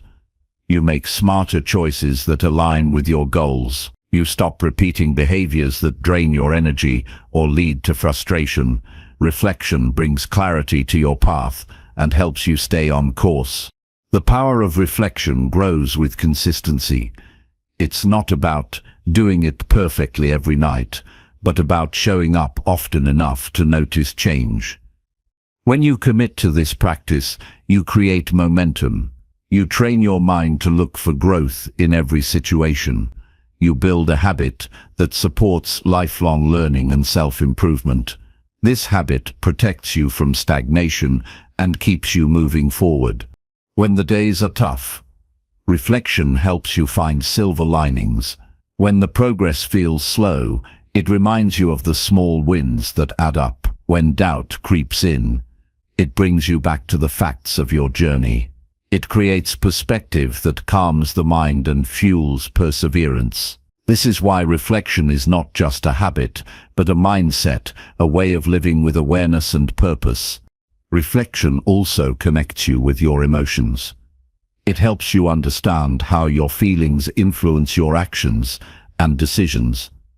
By recognizing emotional patterns, you gain control over them instead of being controlled by them. This emotional intelligence improves your relationships, your work, and your self-confidence. You become more compassionate toward yourself and others because you see the full picture of growth. When you develop the habit of reflecting each night, you become a student of your own life. You stop living on autopilot. You stop repeating old stories without questioning them. You start to write your own story with intention and clarity. Each night's reflection is a checkpoint, a moment to adjust your course and recommit to your goals. This creates a cycle of improvement that compounds over time. Reflection invites gratitude into your daily life. When you look back, you naturally notice things you did well and moments you're thankful for. Gratitude softens the mind and opens the heart. It reduces anxiety and increases happiness. By including gratitude in your reflection, you balance honesty about struggles with appreciation for progress. This balance creates emotional resilience and joy in the journey. The simple act of pausing each night to reflect can transform how you experience your days. It shifts your focus from rushing toward the next task to valuing the lessons hidden in what's already passed. This mindset reduces stress and increases satisfaction. It creates space for calm and clarity. It allows you to end your day with peace and prepare your mind for rest and renewal. Reflection teaches you to own your story with courage and honesty. Gives you the power to change your future by learning from your past. It keeps you grounded in the present while guiding your next steps.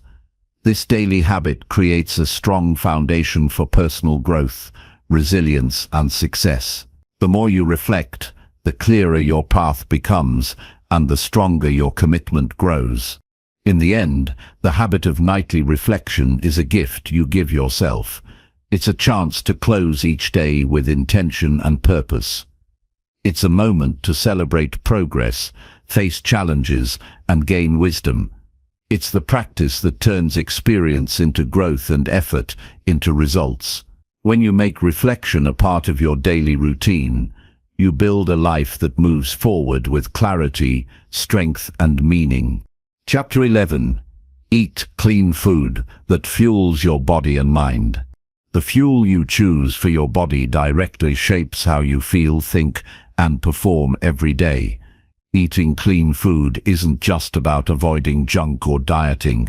It's about choosing nourishment that supports your energy, focus, and resilience. Your body is the foundation for everything you want to accomplish, so what you put in it matters more than you may realize.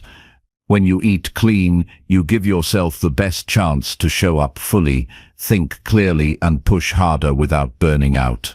Clean eating means prioritizing whole foods, those that come from nature and are minimally processed.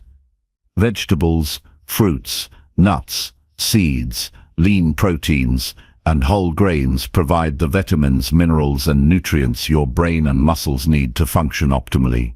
These foods help balance your blood sugar, reduce inflammation, and sustain your energy throughout the day.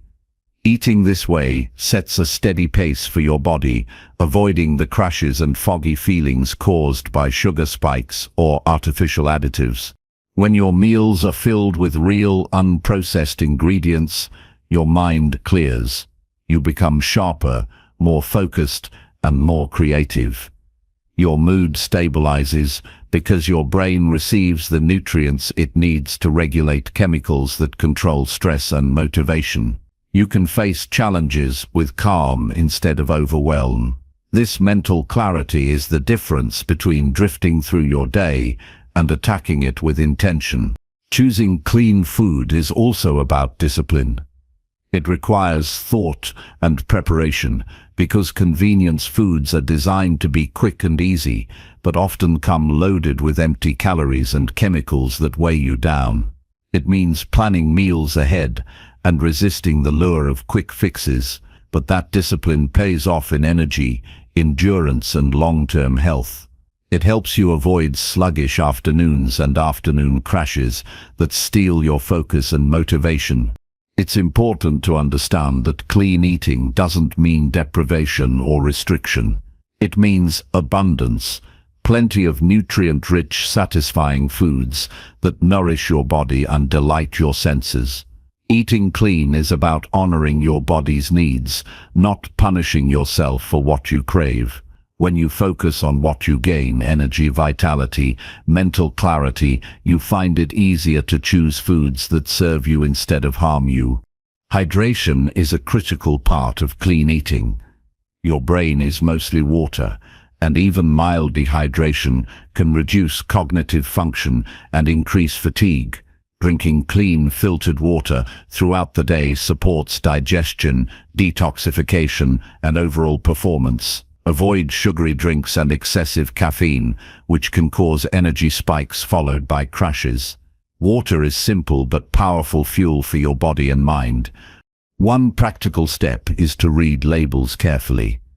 Many packaged foods are disguised as healthy but contain hidden sugars, unhealthy fats, or artificial ingredients. Learning to identify these helps you make better choices. Cooking at home more often gives you control over what goes into your meals. Preparing your food allows you to use fresh ingredients and avoid unnecessary additives. It turns eating into an act of self-care rather than convenience.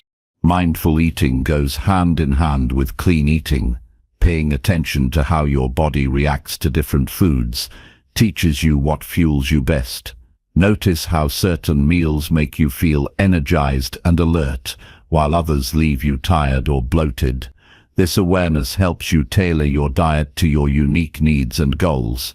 It builds a stronger connection between your mind and body that supports better decisions every day.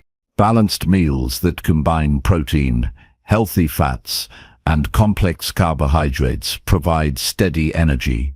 Protein supports muscle repair and brain function. Healthy fats, like those found in avocados, nuts, and olive oil, help regulate hormones and improve brain health.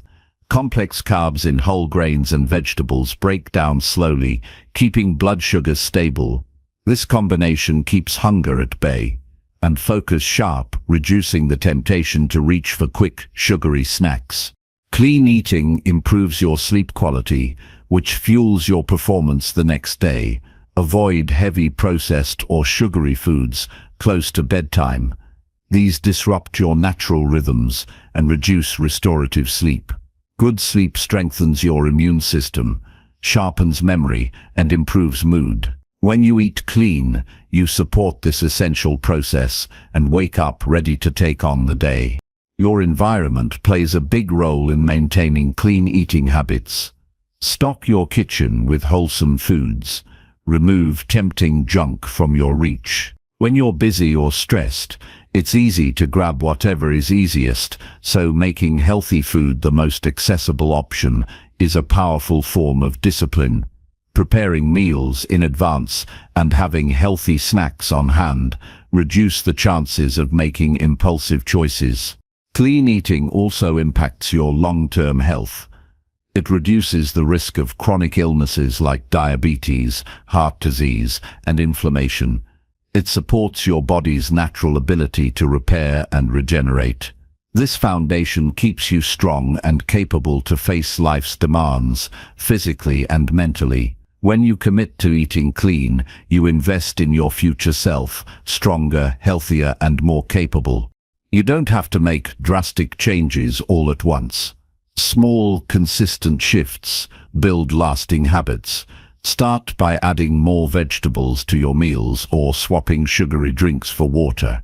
Gradually replace processed snacks with nuts or fruit. Each healthy choice creates momentum that makes the next one easier. Over time, clean eating becomes a natural part of how you care for yourself. Eating clean also enhances your emotional well-being. When you nourish your body properly, your stress response diminishes. You feel more balanced, less anxious, and more in control. This emotional stability helps you make better decisions and maintain focus on your goals. Food becomes a tool for strength rather than a source of guilt or frustration. Listen to your body's signals. Eat when you're hungry, stop when you're full, and choose foods that make you feel good. Avoid emotional eating or eating out of boredom. Clean eating is about tuning into your body's real needs, not reacting to external triggers. This mindfulness deepens your relationship with food and strengthens your discipline. In the end, clean eating is a choice to respect your body and mind. It's a decision to fuel yourself with what supports your energy, clarity, and resilience every day. It's about creating habits that sustain your growth and performance. When you feed yourself well, you build a foundation for everything else in your life. Energy rises, focus sharpens, motivation lasts, health improves. The way you eat directly impacts the way you live and the way you become. This journey is personal and unique. No single diet fits everyone. What matters most is the intention behind your choices. Approach food as fuel and medicine. Nourish your body as you would a precious tool that carries you through life. When you commit to eating clean, you commit to showing up fully. You empower yourself to meet every challenge with strength and clarity. That commitment changes everything. Chapter 12. Surround yourself with honest, strong, and driven people. The people you choose to spend time with shape your mindset, habits, and ultimately the direction of your life. Surrounding yourself with honest, strong, and driven individuals creates a powerful support system that pushes you to grow, stay accountable, and remain focused on your goals. The company you keep either elevates you or holds you back. When you surround yourself with the right people, your energy shifts, your standards rise, your vision becomes clearer. You begin to reflect the qualities you admire in them, often without even realizing it. Honesty is the foundation of any meaningful relationship. Being around people who speak truth with kindness helps you see yourself clearly without distortion. They challenge you when you're off course and celebrate your wins without jealousy. Honest people don't sugarcoat reality just to protect your feelings. They tell you what you need to hear, not just what you want to hear. This can be uncomfortable, but it builds integrity and clarity in your decisions. It forces you to confront blind spots and grow beyond your current limitations. Strength in others inspires strength in you. When you witness people who have endured hardships and kept moving forward, it becomes easier to believe in your own resilience. Strong people don't avoid challenges. They face them head-on and find ways to overcome. Their mindset, actions, and persistence serve as a living example of what's possible. Being around such individuals raises your tolerance for discomfort and teaches you that setbacks are temporary and solvable. Their strength becomes contagious and pushes you to raise your own standards. Driven people create momentum. Their focus and determination energize the environment. When you spend time with those who have clear goals and work steadily toward them, it naturally motivates you to do the same. Driven individuals don't waste energy on distractions or excuses. They make daily choices that align with their vision. This kind of environment makes it easier to stay on track because ambition becomes the norm rather than the exception. It pushes you to stop settling for less and aim higher. Choosing who to surround yourself with is not just about finding cheerleaders. It's about finding honest critics who want to see you improve, strong examples who inspire perseverance, and driven companions who keep you accountable. It requires courage to distance yourself from those who drain your energy or hold you back, even if they've been part of your life for a long time. You must prioritize your growth over comfort and familiarity. That may mean setting boundaries or letting go of relationships that no longer serve your purpose. The people you surround yourself with influence your language, your habits, and your mindset. If you spend time with pessimists, you'll likely adopt their negative outlook. If you're around people who settle for mediocrity, you may unconsciously lower your own standards. On the other hand, being with honest, strong, and driven people elevates your thinking and behavior. Their attitudes shape what you believe is possible for yourself. They encourage you to dream bigger, work harder, and stay consistent. Investing in relationships with these kinds of people means more than just being near them physically. It means engaging deeply and learning from their experiences, listening to their stories, asking questions about their struggles and successes, and applying their lessons to your own life builds a network of wisdom. These connections provide guidance when your own motivation falters and keep you aligned with your values and goals. It's important to also be that kind of person for others. Relationships are reciprocal. When you commit to honesty, strength, and drive, you attract similar people into your life. You create a culture of growth and accountability that benefits everyone involved. This mutual support forms a foundation for success that no individual can build alone. Being surrounded by motivated and trustworthy people helps you push through obstacles because you're not isolated in your journey. Strong and driven people often challenge you to confront your excuses and complacency. They ask hard questions and refuse to accept anything less than your best. This can be uncomfortable, but it's necessary for growth. Comfort zones shrink when surrounded by those who expect more. These relationships push you to develop discipline and perseverance. They remind you that real progress requires effort beyond what feels easy. Honesty among your circle fosters trust. When you know you can speak openly without judgment, you release the weight of pretense. You can share your fears and failures without fear of rejection.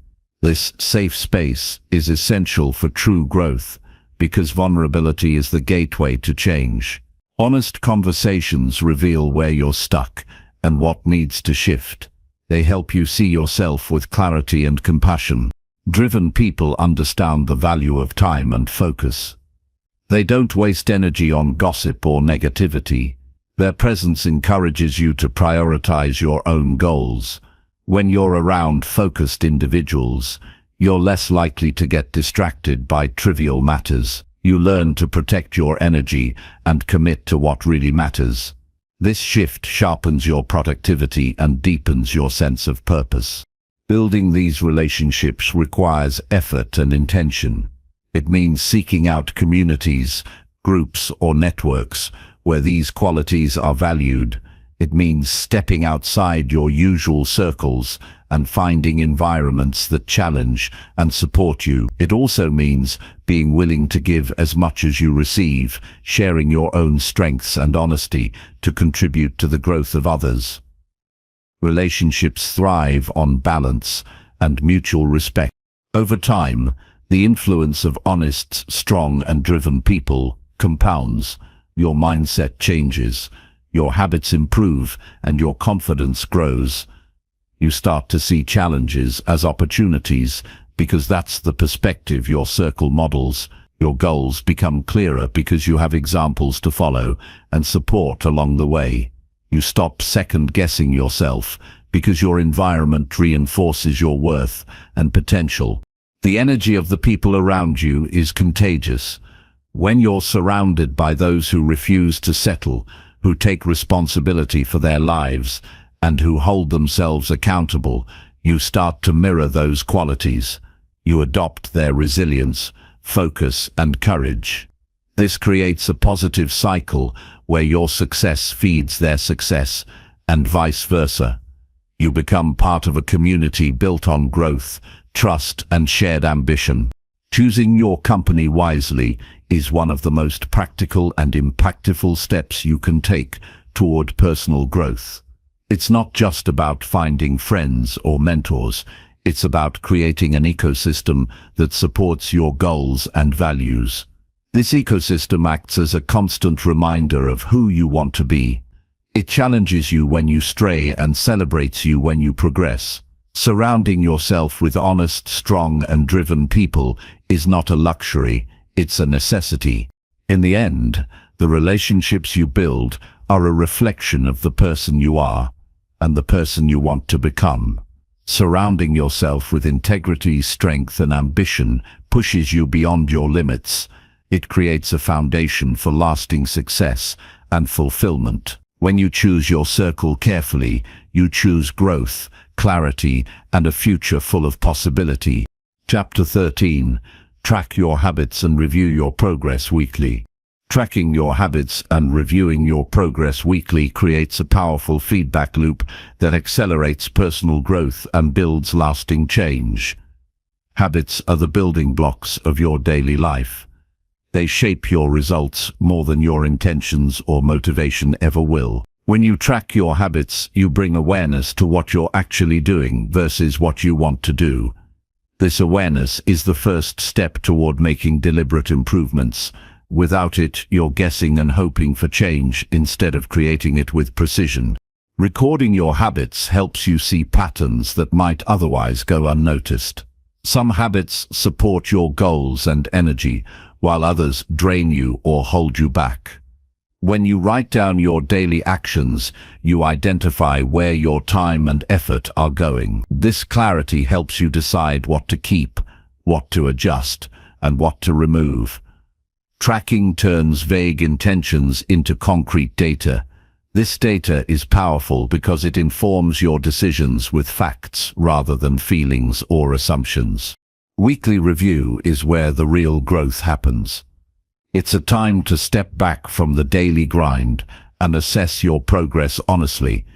Reviewing your tracked habits allows you to celebrate your wins and acknowledge your challenges. This practice creates a balanced view of your efforts, preventing discouragement from setbacks and complacency from success.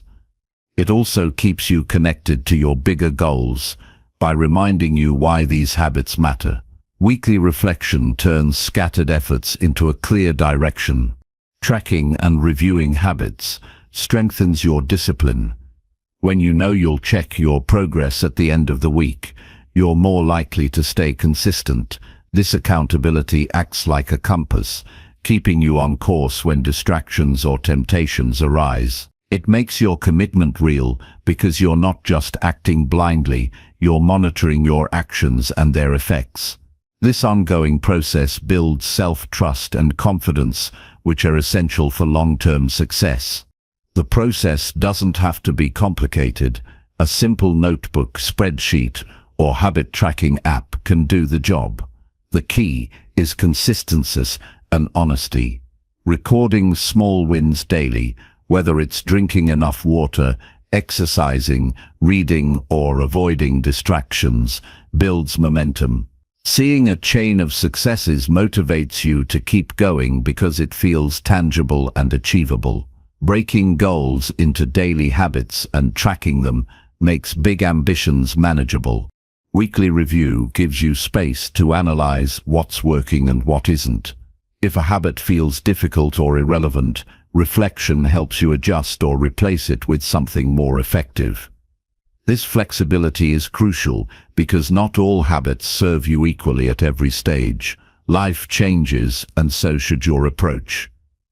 A habit that worked last month might need tweaking now. Weekly reviews ensure your habits evolve with your goals instead of becoming stale routines. Tracking habits also reveals hidden obstacles. Sometimes you don't realize how often you skip a crucial step or fall into a negative pattern until you see it on paper. This insight allows you to tackle the root causes rather than just symptoms. Maybe you notice you procrastinate more on certain days or after specific events. Recognizing these triggers enables you to plan strategies to avoid or manage them better. This targeted approach saves time and frustration. Progress review encourages gratitude and positive reinforcement. When you look back at what you accomplished during the week, you reinforce the value of your efforts. Celebrating progress, even small steps, builds a positive mindset that fuels motivation. It shifts focus from what's missing or difficult to what's gained and possible. This shift in perspective keeps you engaged and hopeful, which are essential for maintaining long-term habits. Review sessions help you set priorities for the upcoming week. Based on your tracked data and reflections, you can decide which habits need more attention or which goals to push harder. This planning reduces overwhelm and increases focus. Instead of guessing or reacting to circumstances, you choose your actions with intention. This proactive mindset makes your days more productive and meaningful. Tracking your habits creates a sense of ownership over your journey. It turns vague desires into measurable actions and results. This ownership builds empowerment because you see the direct connection between your daily choices and your progress. You stop blaming external factors for lack of results because you have clear evidence of what you did and didn't do. This mindset shift is critical for growth because it moves you from passive wishful thinking to active responsibility. The process also builds patience and persistence. Change doesn't happen overnight, and weekly reviews remind you of that truth. Seeing gradual progress helps you avoid frustration and discouragement. It teaches you that consistency over time produces results. This understanding deepens your commitment and reduces the temptation to give up when immediate rewards aren't visible. Tracking habits and weekly reviewing builds mental clarity. When you take time to reflect, you clear the mental clutter and focus on what truly matters. This clarity improves decision-making and reduces wasted effort. You can identify distractions or bad habits more easily and replace them with productive alternatives. This clarity sharpens your overall strategy and speeds up your progress.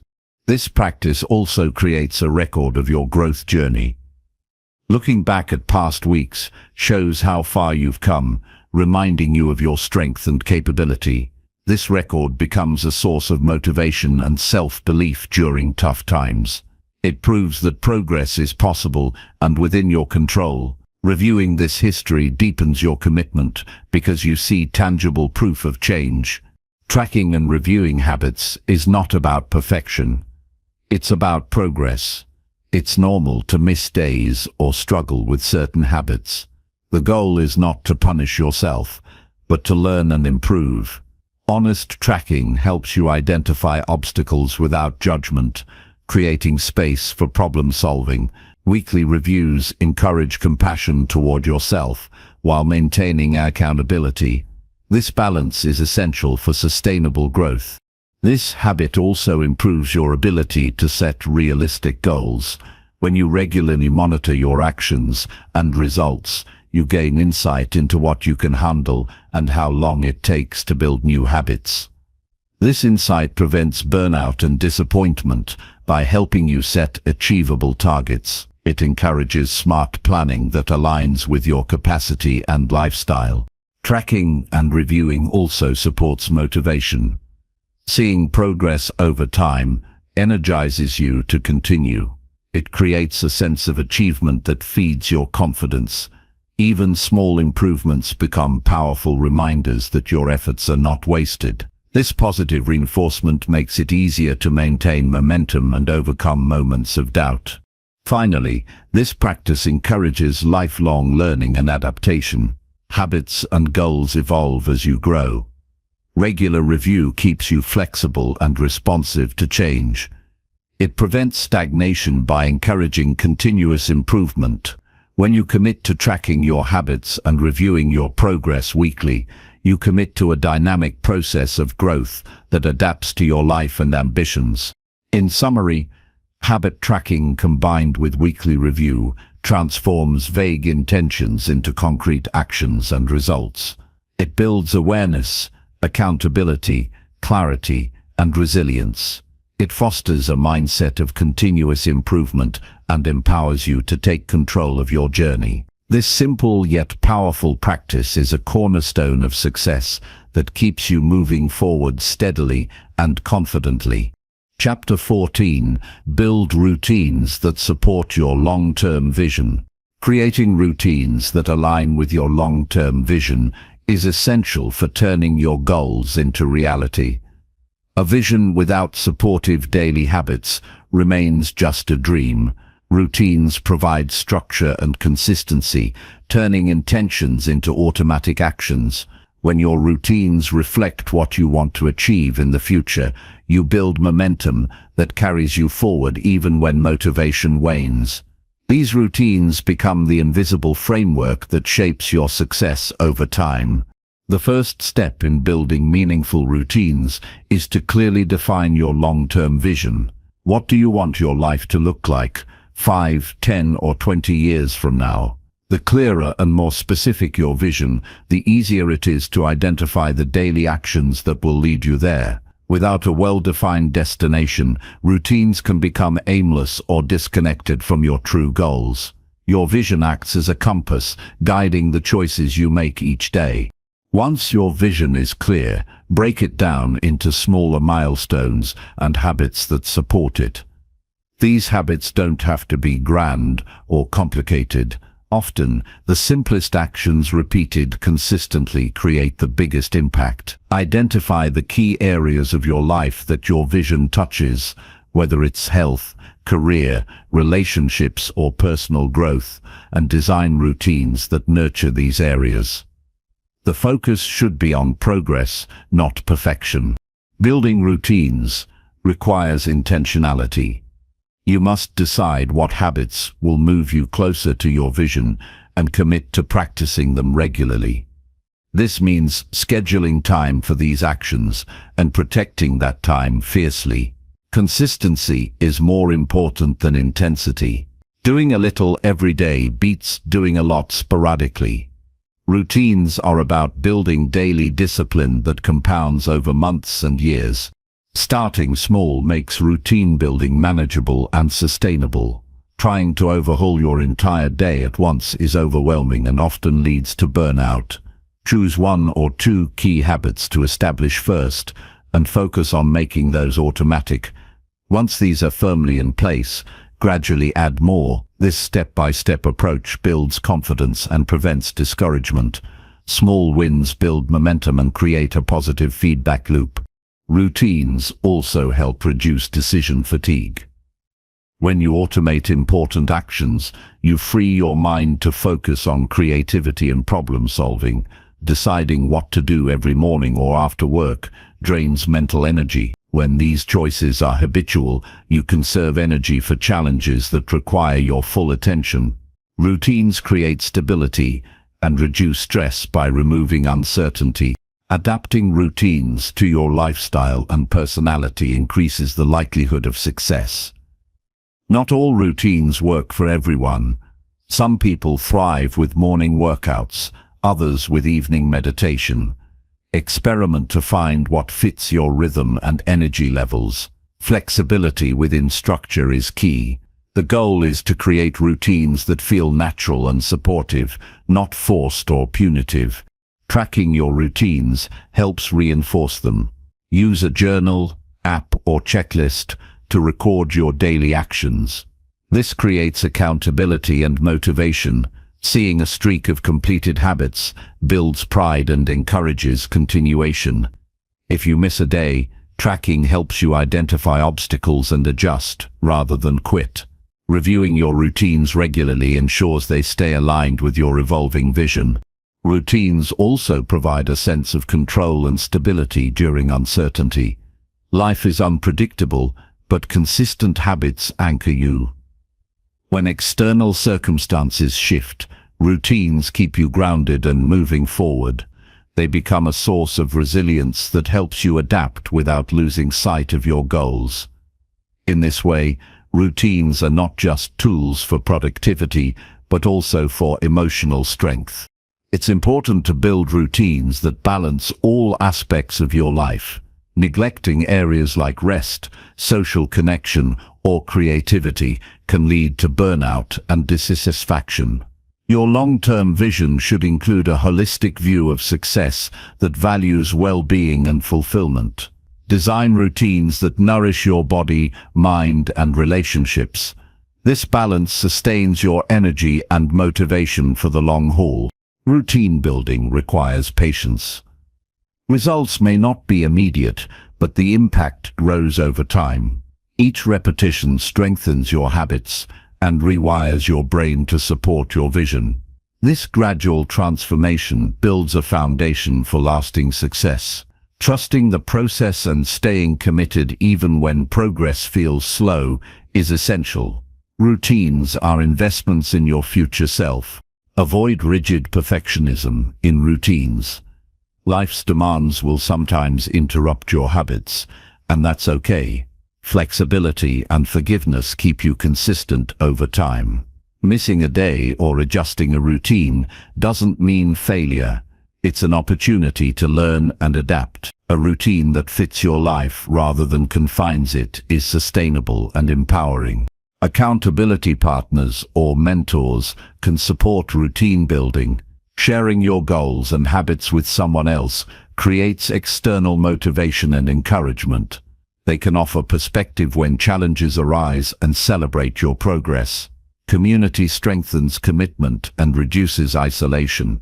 When you surround yourself with people who respect your vision, routines become easier to maintain.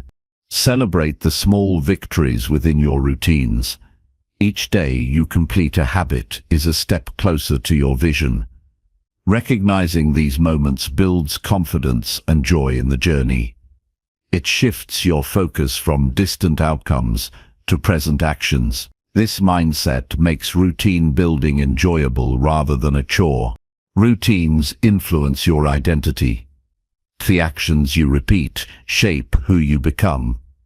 When you consistently practice habits aligned with your vision, you begin to see yourself differently. You become the kind of person who prioritizes growth, discipline, and purpose. This identity shift reinforces your routines and motivates you to keep going.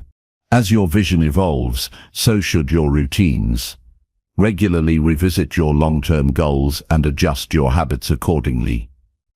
What supported you last year may need tweaking now. Continuous alignment keeps your daily actions relevant and effective. This ongoing refinement creates a dynamic system that grows with you. The energy and focus generated by strong routines enable you to handle challenges more effectively. When your habits support your vision, you approach obstacles with resilience and clarity. You're less likely to be overwhelmed or distracted. Instead, you respond with purpose and confidence. This strength is one of the greatest benefits of well-built routines. Routine building is a form of self-respect. It shows that you value your vision enough to create a daily practice that supports it. It's a commitment to yourself and your future. This commitment strengthens your self-discipline and belief in your ability to shape your life. Every routine you establish is a promise to invest in your growth. The cumulative effect of routines is profound. Small, consistent actions build momentum that can transform your life in unexpected ways. Over time, routines free you from reliance on motivation or willpower. They create automatic pathways to success that sustain you through ups and downs. This power makes routines one of the most effective tools for long-term achievement. In conclusion, building routines that support your long-term vision is a strategic and empowering practice. It turns your dreams into daily reality through consistent, intentional action. It provides stability, clarity, and resilience in a changing world. When your routines reflect your highest goals, you create a life of purpose and progress. This foundation enables you to show up fully every day and move steadily toward the future you desire. Chapter 15. Speak kindly to yourself, especially when you fail. The way you talk to yourself shapes your entire experience of life, especially when things don't go as planned. Speaking kindly to yourself during failure is not just a comfort, it is a necessary practice for growth and resilience. The voice inside your head influences your confidence, motivation, and ability to bounce back. When that voice is harsh and judgmental, it creates barriers. When it is gentle and supportive, it opens doors to learning and progress. Treating yourself with kindness during failure is a powerful act of self-respect and self-leadership. Failing is inevitable on the path to any meaningful goal. No one escapes setbacks or mistakes. What matters most is how you respond to them. Harsh self-criticism might feel like motivation, but it often leads to shame and paralysis instead. It makes you doubt your worth and question your abilities. This kind of inner dialogue saps your energy and discourages trying again. Kind self-talk, on the other hand, encourages reflection and problem-solving. It helps you acknowledge what went wrong without defining your entire identity by it. When failure happens, the first step is to pause and notice your inner voice. Are you speaking to yourself as you would to a friend in a similar situation? If not, this is the moment to change the tone. Imagine what a trusted mentor or compassionate friend would say. Their words would be supportive, encouraging, and honest without being cruel. They would remind you that failure is part of growth and that setbacks do not erase your value or potential. Kindness toward yourself creates emotional safety. This safety allows you to face failure without fear or shame. When you feel safe, you're more open to learning and change. You can ask, "What can I do differently next time?" rather than "Why am I so bad at this?" This shift from judgment to curiosity is crucial for improvement. It turns failure into feedback rather than a final verdict. Practicing self-kindness requires intention. It won't happen automatically if your habit has been harsh self-judgment. Start by consciously replacing negative phrases with gentle ones. Instead of "I messed up again," try "This didn't go as planned, and that's okay." Instead of "I'm a failure," say "I'm human and still learning." These small changes in language reshape your mindset over time. They help rewire your brain to respond to challenges with compassion rather than fear. Writing affirmations or journaling can reinforce kind self-talk. When you document your experiences, include notes of encouragement to yourself. Celebrate your effort regardless of the outcome. Recognize progress, no matter how small. Reflect on your strengths and remind yourself of past successes. This practice builds a reservoir of positive thoughts you can draw from when failure feels overwhelming. Self-kindness also involves forgiveness. Holding on to guilt or blame after failure only prolongs pain and stalls progress. Forgiving yourself means accepting that mistakes are natural and not a reflection of your worth. It means letting go of perfectionism, unrealistic expectations. Forgiveness frees mental space and energy to focus on solutions and growth instead of punishment. Another powerful tool is reframing failure as a learning opportunity. Every setback carries valuable information about what to improve. When you speak kindly to yourself, you create the emotional space to analyze these lessons without defensiveness. You become a student of your own journey rather than a harsh judge. This perspective turns challenges into stepping stones rather than obstacles. Kind self-talk also nurtures resilience. It strengthens your ability to recover from difficulties and maintain motivation. When you encourage yourself after failure, you build mental toughness that helps you keep going despite setbacks. This resilience is not about ignoring pain, but about acknowledging it with compassion and choosing to move forward anyway. Your inner dialogue influences your habits and behavior. Negative self-talk often leads to avoidance and procrastination because you fear failure or judgment. Positive, kind self-talk increases your willingness to take risks and face challenges. It reduces anxiety and self-doubt, making it easier to stay consistent with your goals. When you treat yourself kindly, you create a foundation for sustained effort and growth. It's important to recognize that self-kindness does not mean avoiding responsibility. Being kind to yourself includes honest reflection and accountability. It means recognizing where you can improve without harsh criticism. This balance between compassion and responsibility is essential. It allows you to learn from mistakes while maintaining self-worth and motivation. Mindfulness supports kind self-talk by helping you observe your thoughts without attachment. When you notice negative judgments arise, you can gently redirect your focus. Mindfulness creates distance between you and your inner critic, reducing its power. This practice makes it easier to choose kindness and compassion in moments of failure. Speaking kindly to yourself also affects your relationships.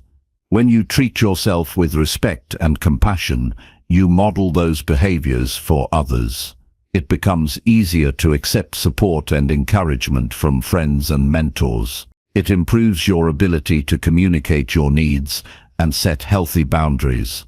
Self-kindness builds emotional intelligence that strengthens connections with others. This practice takes time and patience. If you've been accustomed to harsh self-judgment, changing your inner voice won't happen overnight. Be patient and persistent. Celebrate small shifts in your thinking. Remember that kindness is a muscle that strengthens with use. Each time you choose to speak kindly to yourself, you reinforce new neural pathways that support this healthier mindset. When you cultivate self-kindness, failure loses its power to define you. You become a person who learns, adapts, and grows with grace. This mindset frees you to take risks, try new things, and pursue your goals without fear of judgment. It opens the door to true progress because you're not held back by inner resistance or doubt. In challenging moments, remind yourself that you are more than your mistakes. Your worth is inherent and not tied to performance. You deserve patience and understanding from yourself just as much as from others. Giving yourself this kindness fosters self-confidence and inner peace, creating a stable foundation for success. Kind self-talk builds courage. When you believe in your ability to recover from failure, you take bold actions. You approach challenges with curiosity rather than fear. This courage expands your potential and propels you forward on your path. Your relationship with yourself is the most important relationship you will ever have. Speaking kindly to yourself, especially during failure, strengthens this relationship. It nurtures self-trust and creates a safe inner environment where growth can flourish. This inner foundation supports every aspect of your life and empowers you to become your best self. In the end, speaking kindly to yourself is a choice, a practice that requires attention and commitment. It transforms failure from a stopping point into a stepping stone. It shifts your perspective from judgment to growth. It fuels resilience, courage, and progress. Choosing kindness toward yourself is one of the most powerful actions you can take on your journey to success and fulfillment. Chapter 16. Challenge your limits and embrace uncomfortable growth moments. Most people spend their lives avoiding discomfort. It feels easier to stay where things are safe, predictable, and familiar. But the truth is, nothing meaningful happens there. If you want to grow, improve, and build a life that truly fulfills you, you must get used to doing hard things. You must seek out situations that stretch you beyond what feels natural or easy. Growth doesn't show up wrapped in comfort. It shows up disguised as resistance, challenge, and even fear. When you challenge your limits and step into discomfort on purpose, you take control of your evolution. You don't need to wait for life to force growth on you through pain or failure. You can choose to grow by deliberately stepping into areas that test you. That could mean speaking up when you'd rather stay silent, committing to something even though you're afraid to fail, or trying something new that exposes you to judgment. Every one of those choices makes you stronger. Each time you override the instinct to stay comfortable, you send a signal to yourself that you are capable of more. Avoiding discomfort doesn't protect you. It limits you. It keeps you small. It convinces you that discomfort is dangerous when it's actually the gateway to all of your untapped potential. When you make a habit of staying in your comfort zone, you become fragile. The smallest inconvenience or unexpected challenge knocks you off course. But when you train yourself to handle discomfort regularly, you become more stable, more durable, and more confident in your ability to face anything. The uncomfortable moments are the ones that build real progress. They test your commitment, they sharpen your thinking, they bring up insecurities and expose areas you need to strengthen. And that's the point. Growth isn't supposed to feel easy. It's supposed to show you what you're made of. You can't know your strength until you've been in a position that demanded it. You can't unlock your full potential without pressure. Some of the most important transformations happen when you are willing to stay in situations where your first impulse is to escape. When your mind screams for you to quit, but your deeper self tells you to keep going, that's the edge of your current limit. Push through that edge, and your limit moves. You become someone who can handle more. You become someone who doesn't back down when things get hard. And that's how you grow into the kind of person you've always wanted to be. You won't always feel ready to grow. Most of the time, you'll feel unprepared. That's part of the discomfort. But you can act anyway. You can challenge yourself before you feel fully confident, because confidence doesn't come first, courage does. Courage is what gets you through the unknown. Confidence comes afterward, when you've proven to yourself that you can survive it. Every time you act with courage, you build self-respect. You stop seeing yourself as someone who runs. You start seeing yourself as someone who rises. It's easy to admire strong, successful people, but few are willing to go through what they went through to become that way. Behind every strong person is a long list of uncomfortable decisions they chose to face. The decision to keep going when things got hard. The decision to try again after failing. The decision to hold themselves accountable when no one was watching. If you want to become someone extraordinary, you have to be willing to do what ordinary people avoid. That always includes discomfort. Growth often starts with simple, uncomfortable actions. Waking up earlier than you want to, saying no to distractions, asking for help, being honest about your weaknesses, holding yourself to a standard when it would be easier to lower the bar. These are the daily moments where you get stronger, not just physically or mentally, but emotionally. Every time you follow through on something hard, you become more grounded. You build integrity. You start to trust yourself. One of the biggest traps people fall into is waiting until they feel like it. Growth doesn't wait for permission. It rewards the person who takes action despite fear, despite doubt, despite discomfort. You're not supposed to feel good every step of the way. You're supposed to feel uncomfortable. That's the point. That's where the change happens. When you feel the pressure and choose to keep going anyway, you build a new version of yourself that's more capable than the last. You can't be selective about discomfort. You can't pick and choose when to grow based on convenience.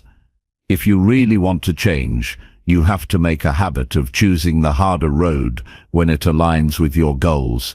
It doesn't mean burning yourself out or being reckless. It means saying yes to things that stretch you. It means not backing away from challenges just because they're unfamiliar or intense. Every area of your life gets better when you're willing to face discomfort. Your discipline improves, your focus sharpens, your sense of control increases. You start to see possibilities instead of problems. That shift in mindset makes you more prepared for anything life throws your way. You no longer crumble under pressure because you've trained yourself to stay centered even when it's hard. You will face resistance. Your mind will try to talk you out of growth. It will whisper excuses, rationalizations, and fears. That voice gets louder the closer you get to a breakthrough, but you don't have to listen to it. You can override it. You can take action anyway, The more you practice ignoring that voice and moving forward regardless, the quieter it becomes. Eventually, it stops running the show.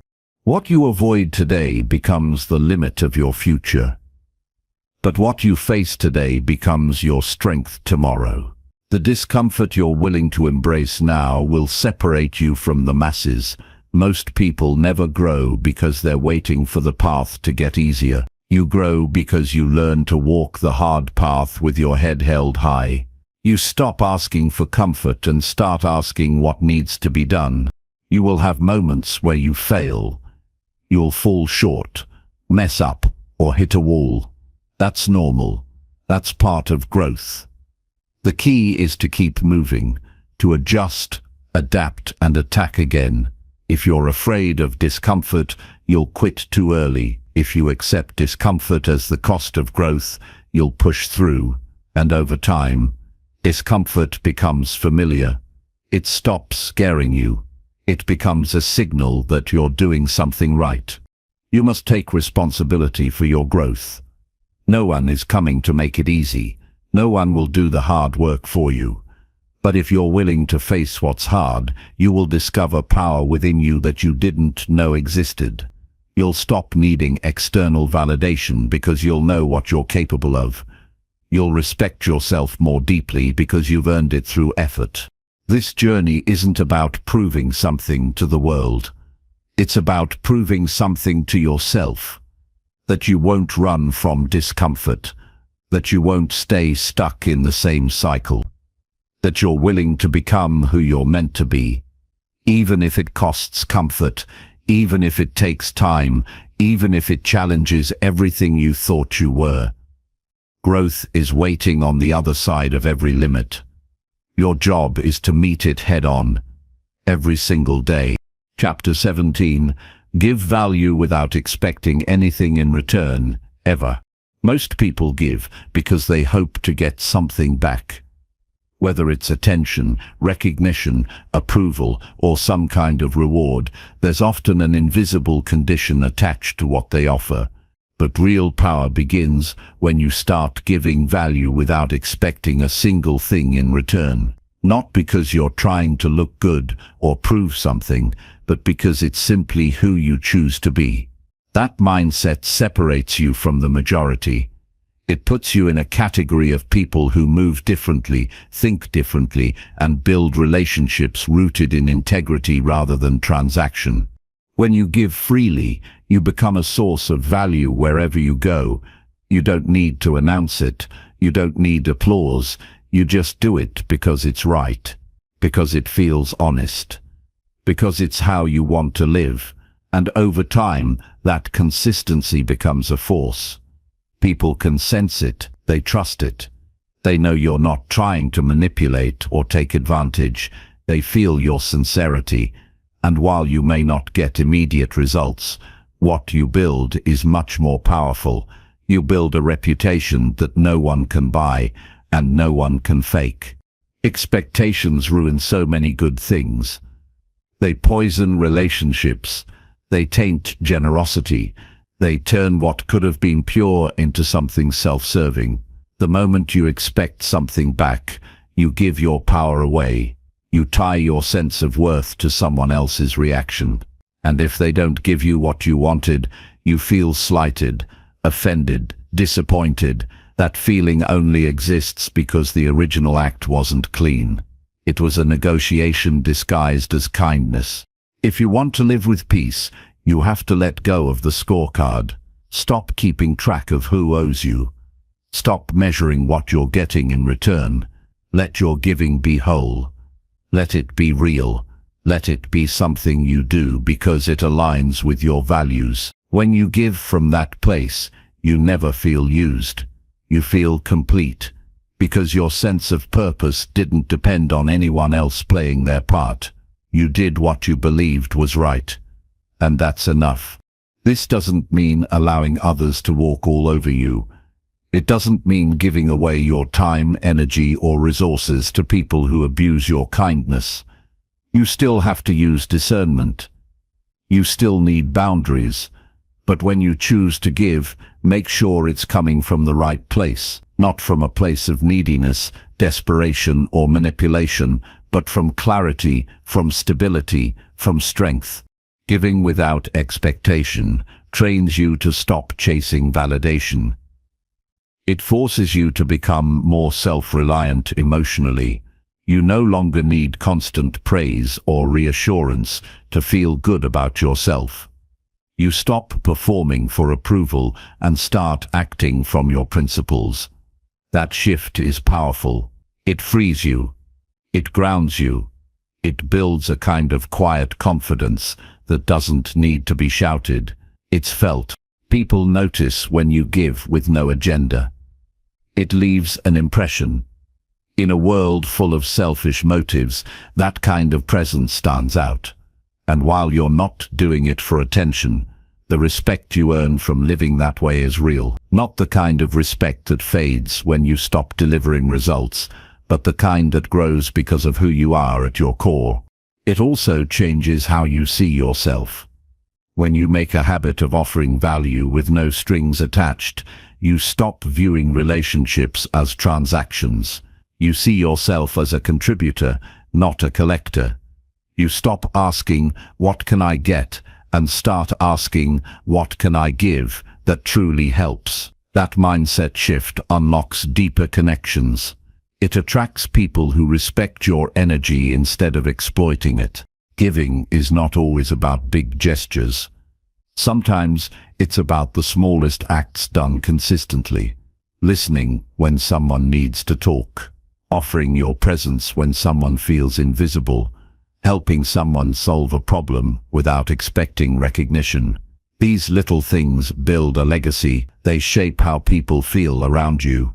They create an atmosphere where people feel safe, seen, and valued. One of the biggest traps is thinking that you're being taken for granted just because someone didn't respond the way you hoped. But what if your reward isn't something external? What if the act of giving was the reward itself? What if becoming the kind of person who gives freely is its own kind of success? You don't need the world to applaud you to be proud of how you show up. You don't need repayment to feel like it was worth it. When you release the need for return, you release yourself from disappointment. You stop waiting, you stop chasing, you start living from a deeper sense of alignment. Every time you offer something with a pure heart, you get stronger. You get clearer about who you are. You reinforce your values through your actions.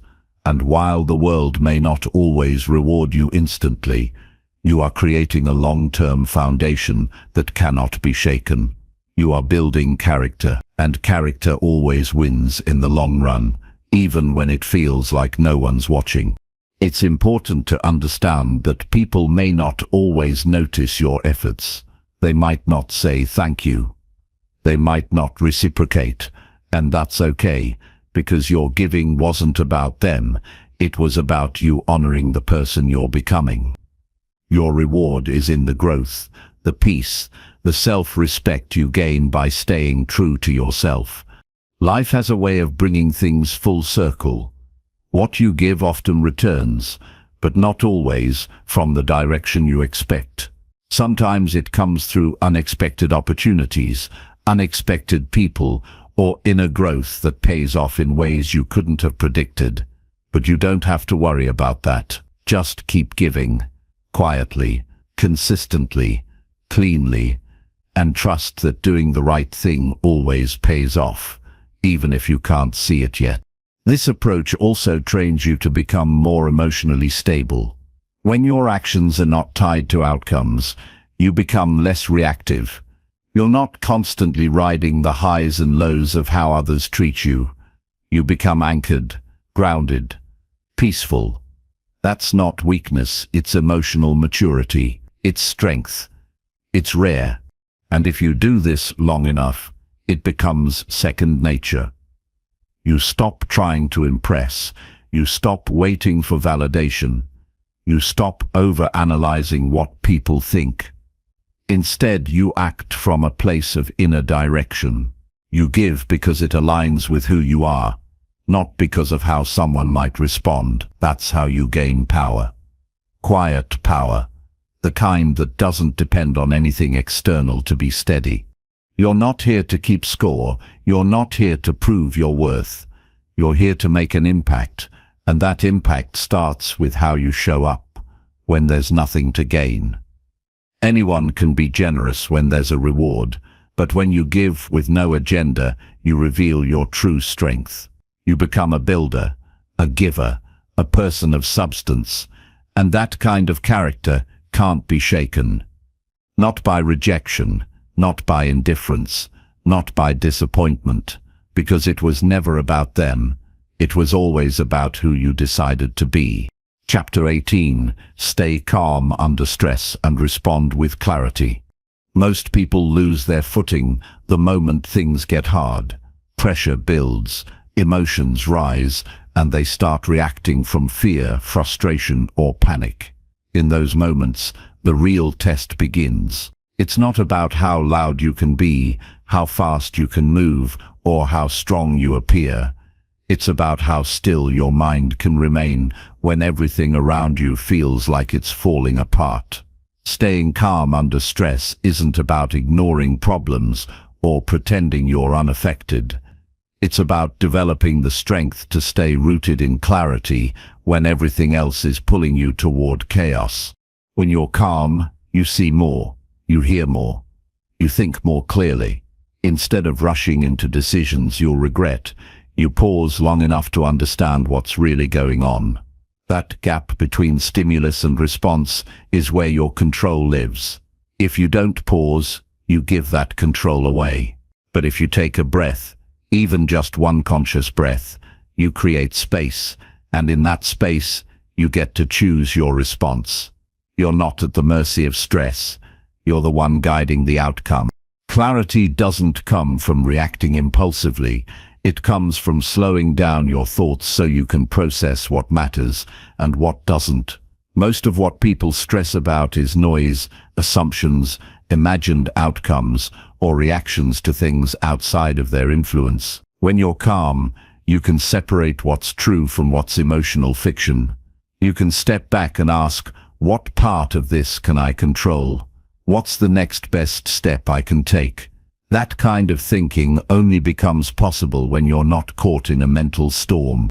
People often mistake intensity for strength, but the strongest people don't flinch under pressure. They don't lash out. They don't fold. They remain composed even if everything inside them is screaming. That inner stillness is what gives them the edge. They're not moved by drama. They don't rush to defend their ego. They operate from a place of logic and inner trust. That's what makes them effective when others are falling apart. To build this skill, you have to practice it long before the pressure hits. It starts with how you handle the small annoyances, the traffic jam, the missed call, the unexpected delay. If you lose control over the minor stuff, how can you expect to remain centered when real problems come? Every stressful moment is an opportunity to build that muscle, to stay still when you want to shout, to think before you act, to breathe when you want to react. You don't have to be perfect, but you do have to be intentional. Calmness is not something you're born with. It's a skill that gets stronger the more you use it. When you notice yourself tightening up, take a second to pause. Remind yourself that you're not the storm. You're the observer. You're not here to be tossed around by every emotion or unexpected situation. You're here to lead yourself. And you can't lead yourself if you're lost in panic. You lead by anchoring into calm thought, even when your emotions want to pull you somewhere else. Sometimes, the best decision you can make in a stressful situation is to do nothing right away. Not out of avoidance, but out of discipline. Giving yourself time to respond instead of react helps prevent damage that's hard to undo. Rash decisions made in anger or fear usually come with consequences that could have been avoided. Calmness helps you see the whole picture. It gives you access to solutions that aren't visible when your mind is racing. You'll also find that people around you start to respond differently. Calmness is contagious. When you're steady, you give others permission to relax. You shift the tone of the room just by how you carry yourself. You become the person others look to when things go wrong. Not because you have all the answers, but because you aren't adding to the chaos. You're clear, you're consistent, you bring reason when emotions are high. Clarity under stress also makes your words more impactful. When you speak without panic, people listen. They hear the intention behind your words. You're not trying to overpower anyone.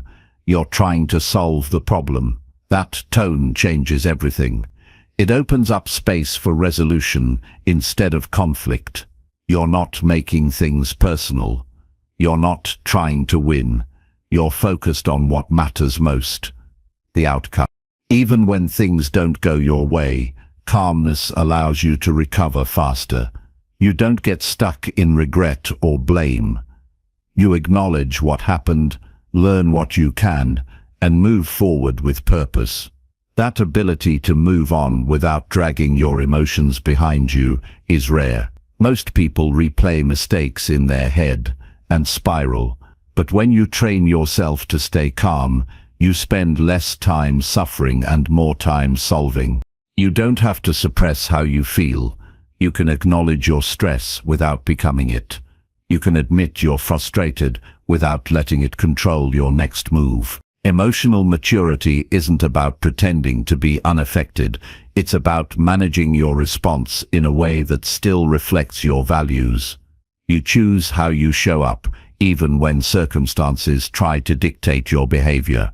The more you practice this, the more confidence you build, because you start to trust yourself. You know that no matter what happens, you won't crumble, you won't act out of desperation, you won't say something you'll regret. That trust creates a deep sense of security. You stop fearing the unexpected because you've already trained your mind to handle it with presence and thoughtfulness. Life will never stop throwing challenges your way. There will always be difficult people, bad days, and unexpected problems, but you don't have to lose yourself every time something goes wrong. You don't have to let outside stress poison your inner state. You can meet the challenge without letting it take your peace. You can stay grounded even when the situation isn't fair. That's how you rise above it. Not by fighting the fire with more fire, but by being the calm in the middle of it. There's a kind of strength in that quiet response that few people ever understand. It's not dramatic, it's not loud, but it's powerful. It's the kind of strength that changes how you lead, how you solve problems, and how you carry yourself through life. And once you get a taste of that clarity, once you see how much better life becomes when you respond instead of react, you won't want to go back, because nothing feels better than knowing you can handle whatever comes and stay yourself through all of it. Chapter 19. Visualize success daily and feel it with certainty. Before anything great happens in your life, it first begins in your mind. Success doesn't arrive out of nowhere. It's something you build, moment by moment, in the way you think, the way you speak to yourself, and most importantly, in the way you see your future before it even arrives.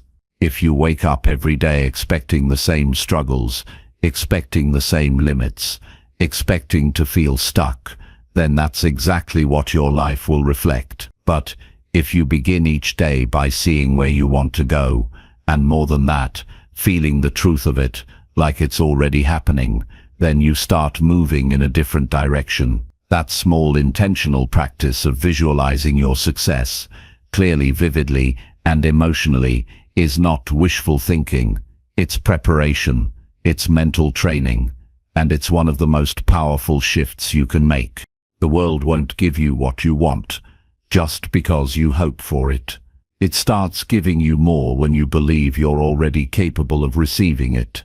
Not someday now, not if everything works out, but because you've already made the decision to become the kind of person who lives in alignment with that vision. Every goal you have, every outcome you're chasing, it all needs to be grounded in a belief that you belong there. And if you want to strengthen that belief, you have to see it first. You have to take time, every single day, to paint the picture clearly in your mind, not in general terms. Not just "I want to be successful." You need details. You need to feel what your life would look like when you've reached that next level. What does your morning feel like? How do you carry yourself in a room? What kind of conversations are you having? What kind of energy do you bring with you? That clarity is what activates your focus. Without that internal picture, your actions lack direction. You wake up and go through the motions. You chase what's urgent instead of what's important. You react instead of move with purpose. Visualization anchors you. It reminds you where you're headed, even when the day gets hard, even when doubt creeps in, even when the outside world doesn't reflect your inner goal yet. That's why you don't wait for evidence to start believing. You start believing first. And then slowly but surely, the world starts to respond. This is not about magic. It's about your nervous system. It's about your brain's ability to focus on what you tell it is important. If every morning you close your eyes and see yourself thriving, leading, achieving and growing, it rewires your default settings. You stop expecting failure. You stop reinforcing your past limitations. You start filtering life through possibility, not fear. That mental habit pushes you toward better choices. It makes you less distracted. It strengthens your discipline. You begin to act in alignment with your vision, because your mind starts identifying as the person who's already there. But to get there, you have to do more than imagine. You have to feel it, deep in your body. You can't just see yourself winning. You have to experience the pride, the peace, the confidence, the fire. You have to flood your body with the emotions that success brings. Now, the more you practice this, the more natural it becomes. And once it becomes natural, your energy shifts. Your presence changes. People feel that you're not hoping. You're already there in your mind. That certainty becomes contagious. Most people talk themselves out of greatness before they even try. They repeat old stories, old failures, old insecurities. They think the future will look like the past because that's all they've seen.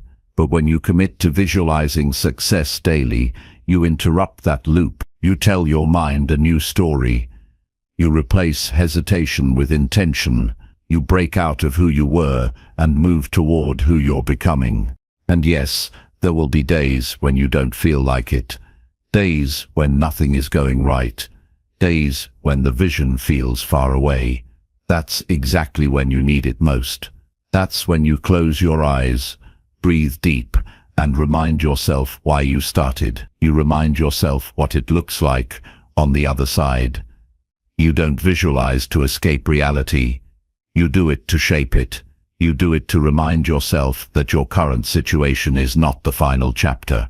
It's just a page in the process. The truth is, your mind is always creating. It's always imagining something. If you don't give it a direction, it will replay fears, doubts, worst-case scenarios. You'll live in the mental shadow of what you don't want.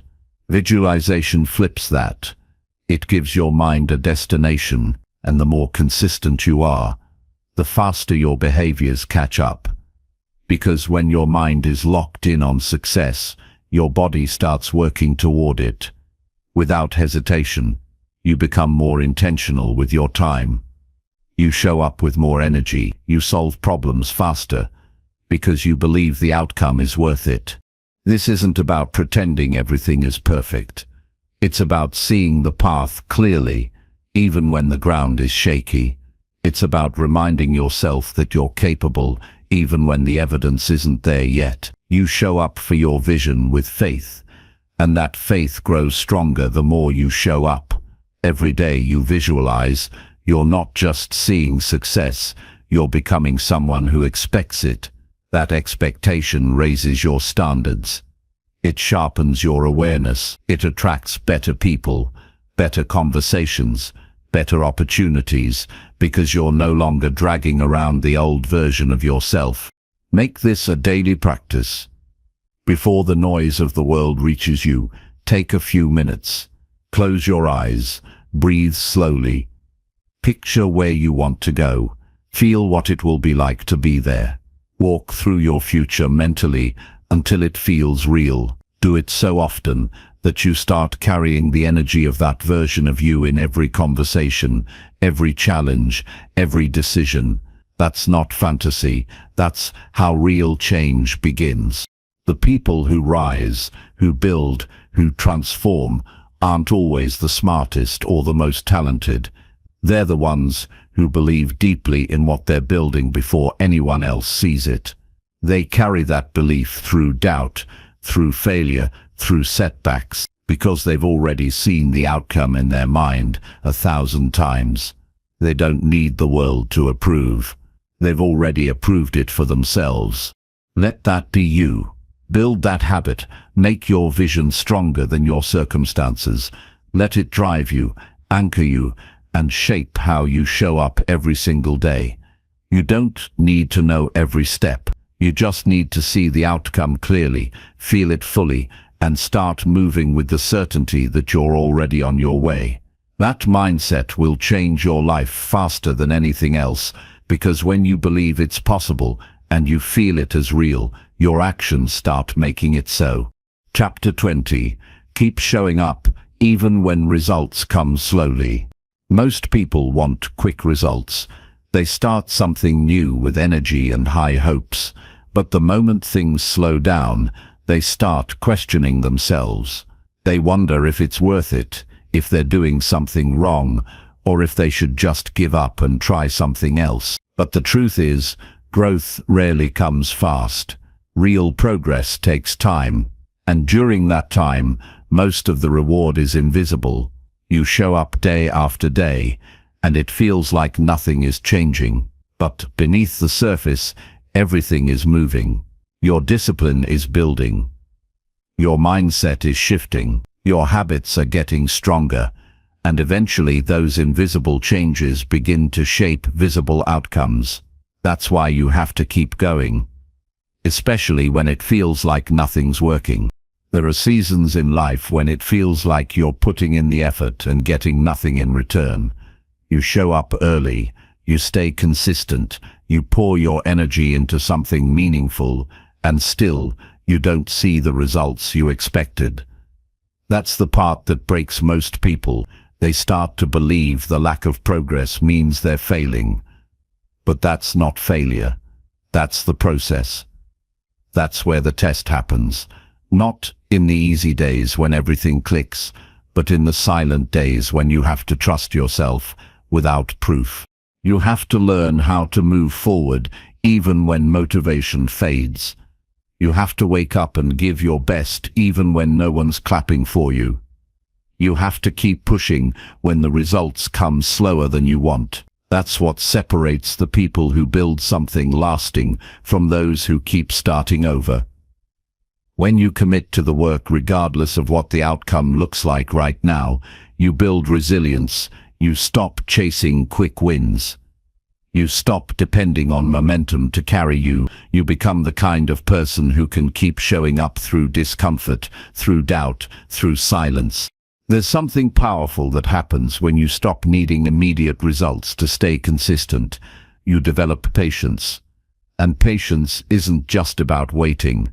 It's about staying rooted in the belief that your efforts matter, even when the payoff isn't here yet. It's about trusting the process enough to keep watering the seed long before anything blooms. Every day you show up without giving in to discouragement. You strengthen your future. And even if it doesn't feel like it now, those days add up. They build something real.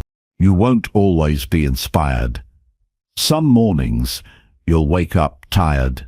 You'll feel like you're not making any progress. The work will feel heavy. your mind will try to talk you out of it.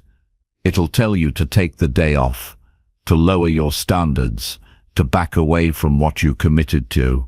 That's when your discipline matters most. That's when you decide if you're going to be someone who only works when it feels good, or someone who honors their goals even in the slow, hard seasons. It's easy to stay excited when progress is fast, but true transformation happens when things move slowly and you still refuse to quit. You keep pushing forward, not because of what you're seeing today, but because of what you believe is coming. You hold your vision close, and you keep acting like it's worth it because it is.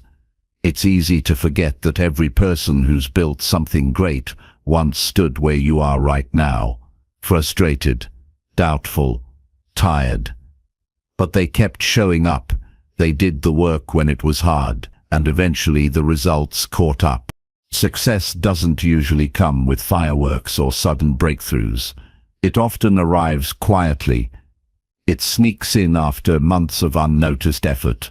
You'll wake up one day and realize that something feels different. You're stronger, more focused, more grounded. The actions that used to feel difficult are now automatic. The voice of doubt is quieter, the pressure is lighter. And you didn't get there by chance. You got there because you didn't stop when it was hard. Every time you follow through, even when you're not getting recognition, you're building a powerful foundation. You're proving to yourself that you're not someone who quits when things slow down. You're not someone who gives up just because progress isn't immediate. You're someone who follows through, someone who finishes what they start. That identity is worth more than any short-term outcome. It's not that you'll never have doubts. You will. It's not that you'll never feel frustrated. You will. But what matters is what you do with those feelings.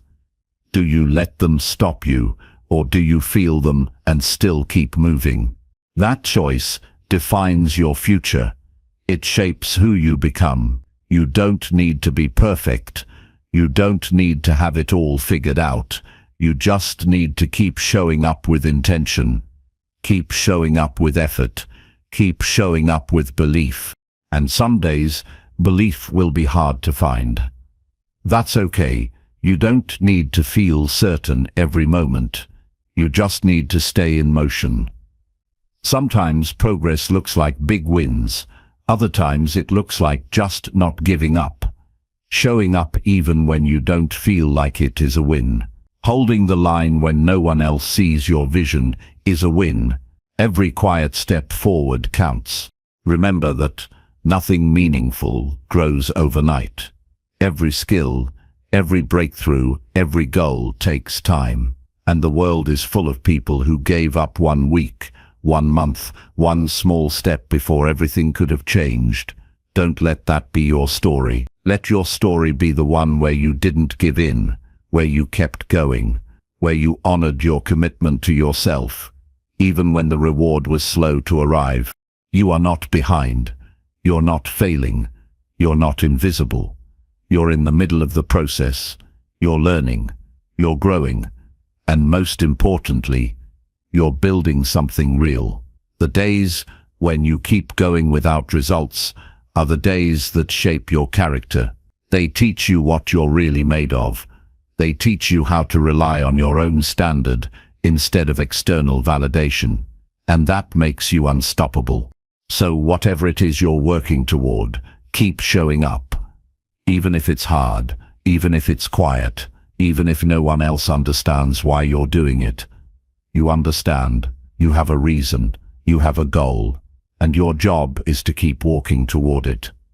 One day, everything you've worked for will meet you, and when it does, it'll make perfect sense why the results took their time.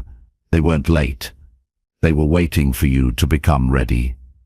And that happens through the showing up, through the staying in it, through the choosing every single day not to quit.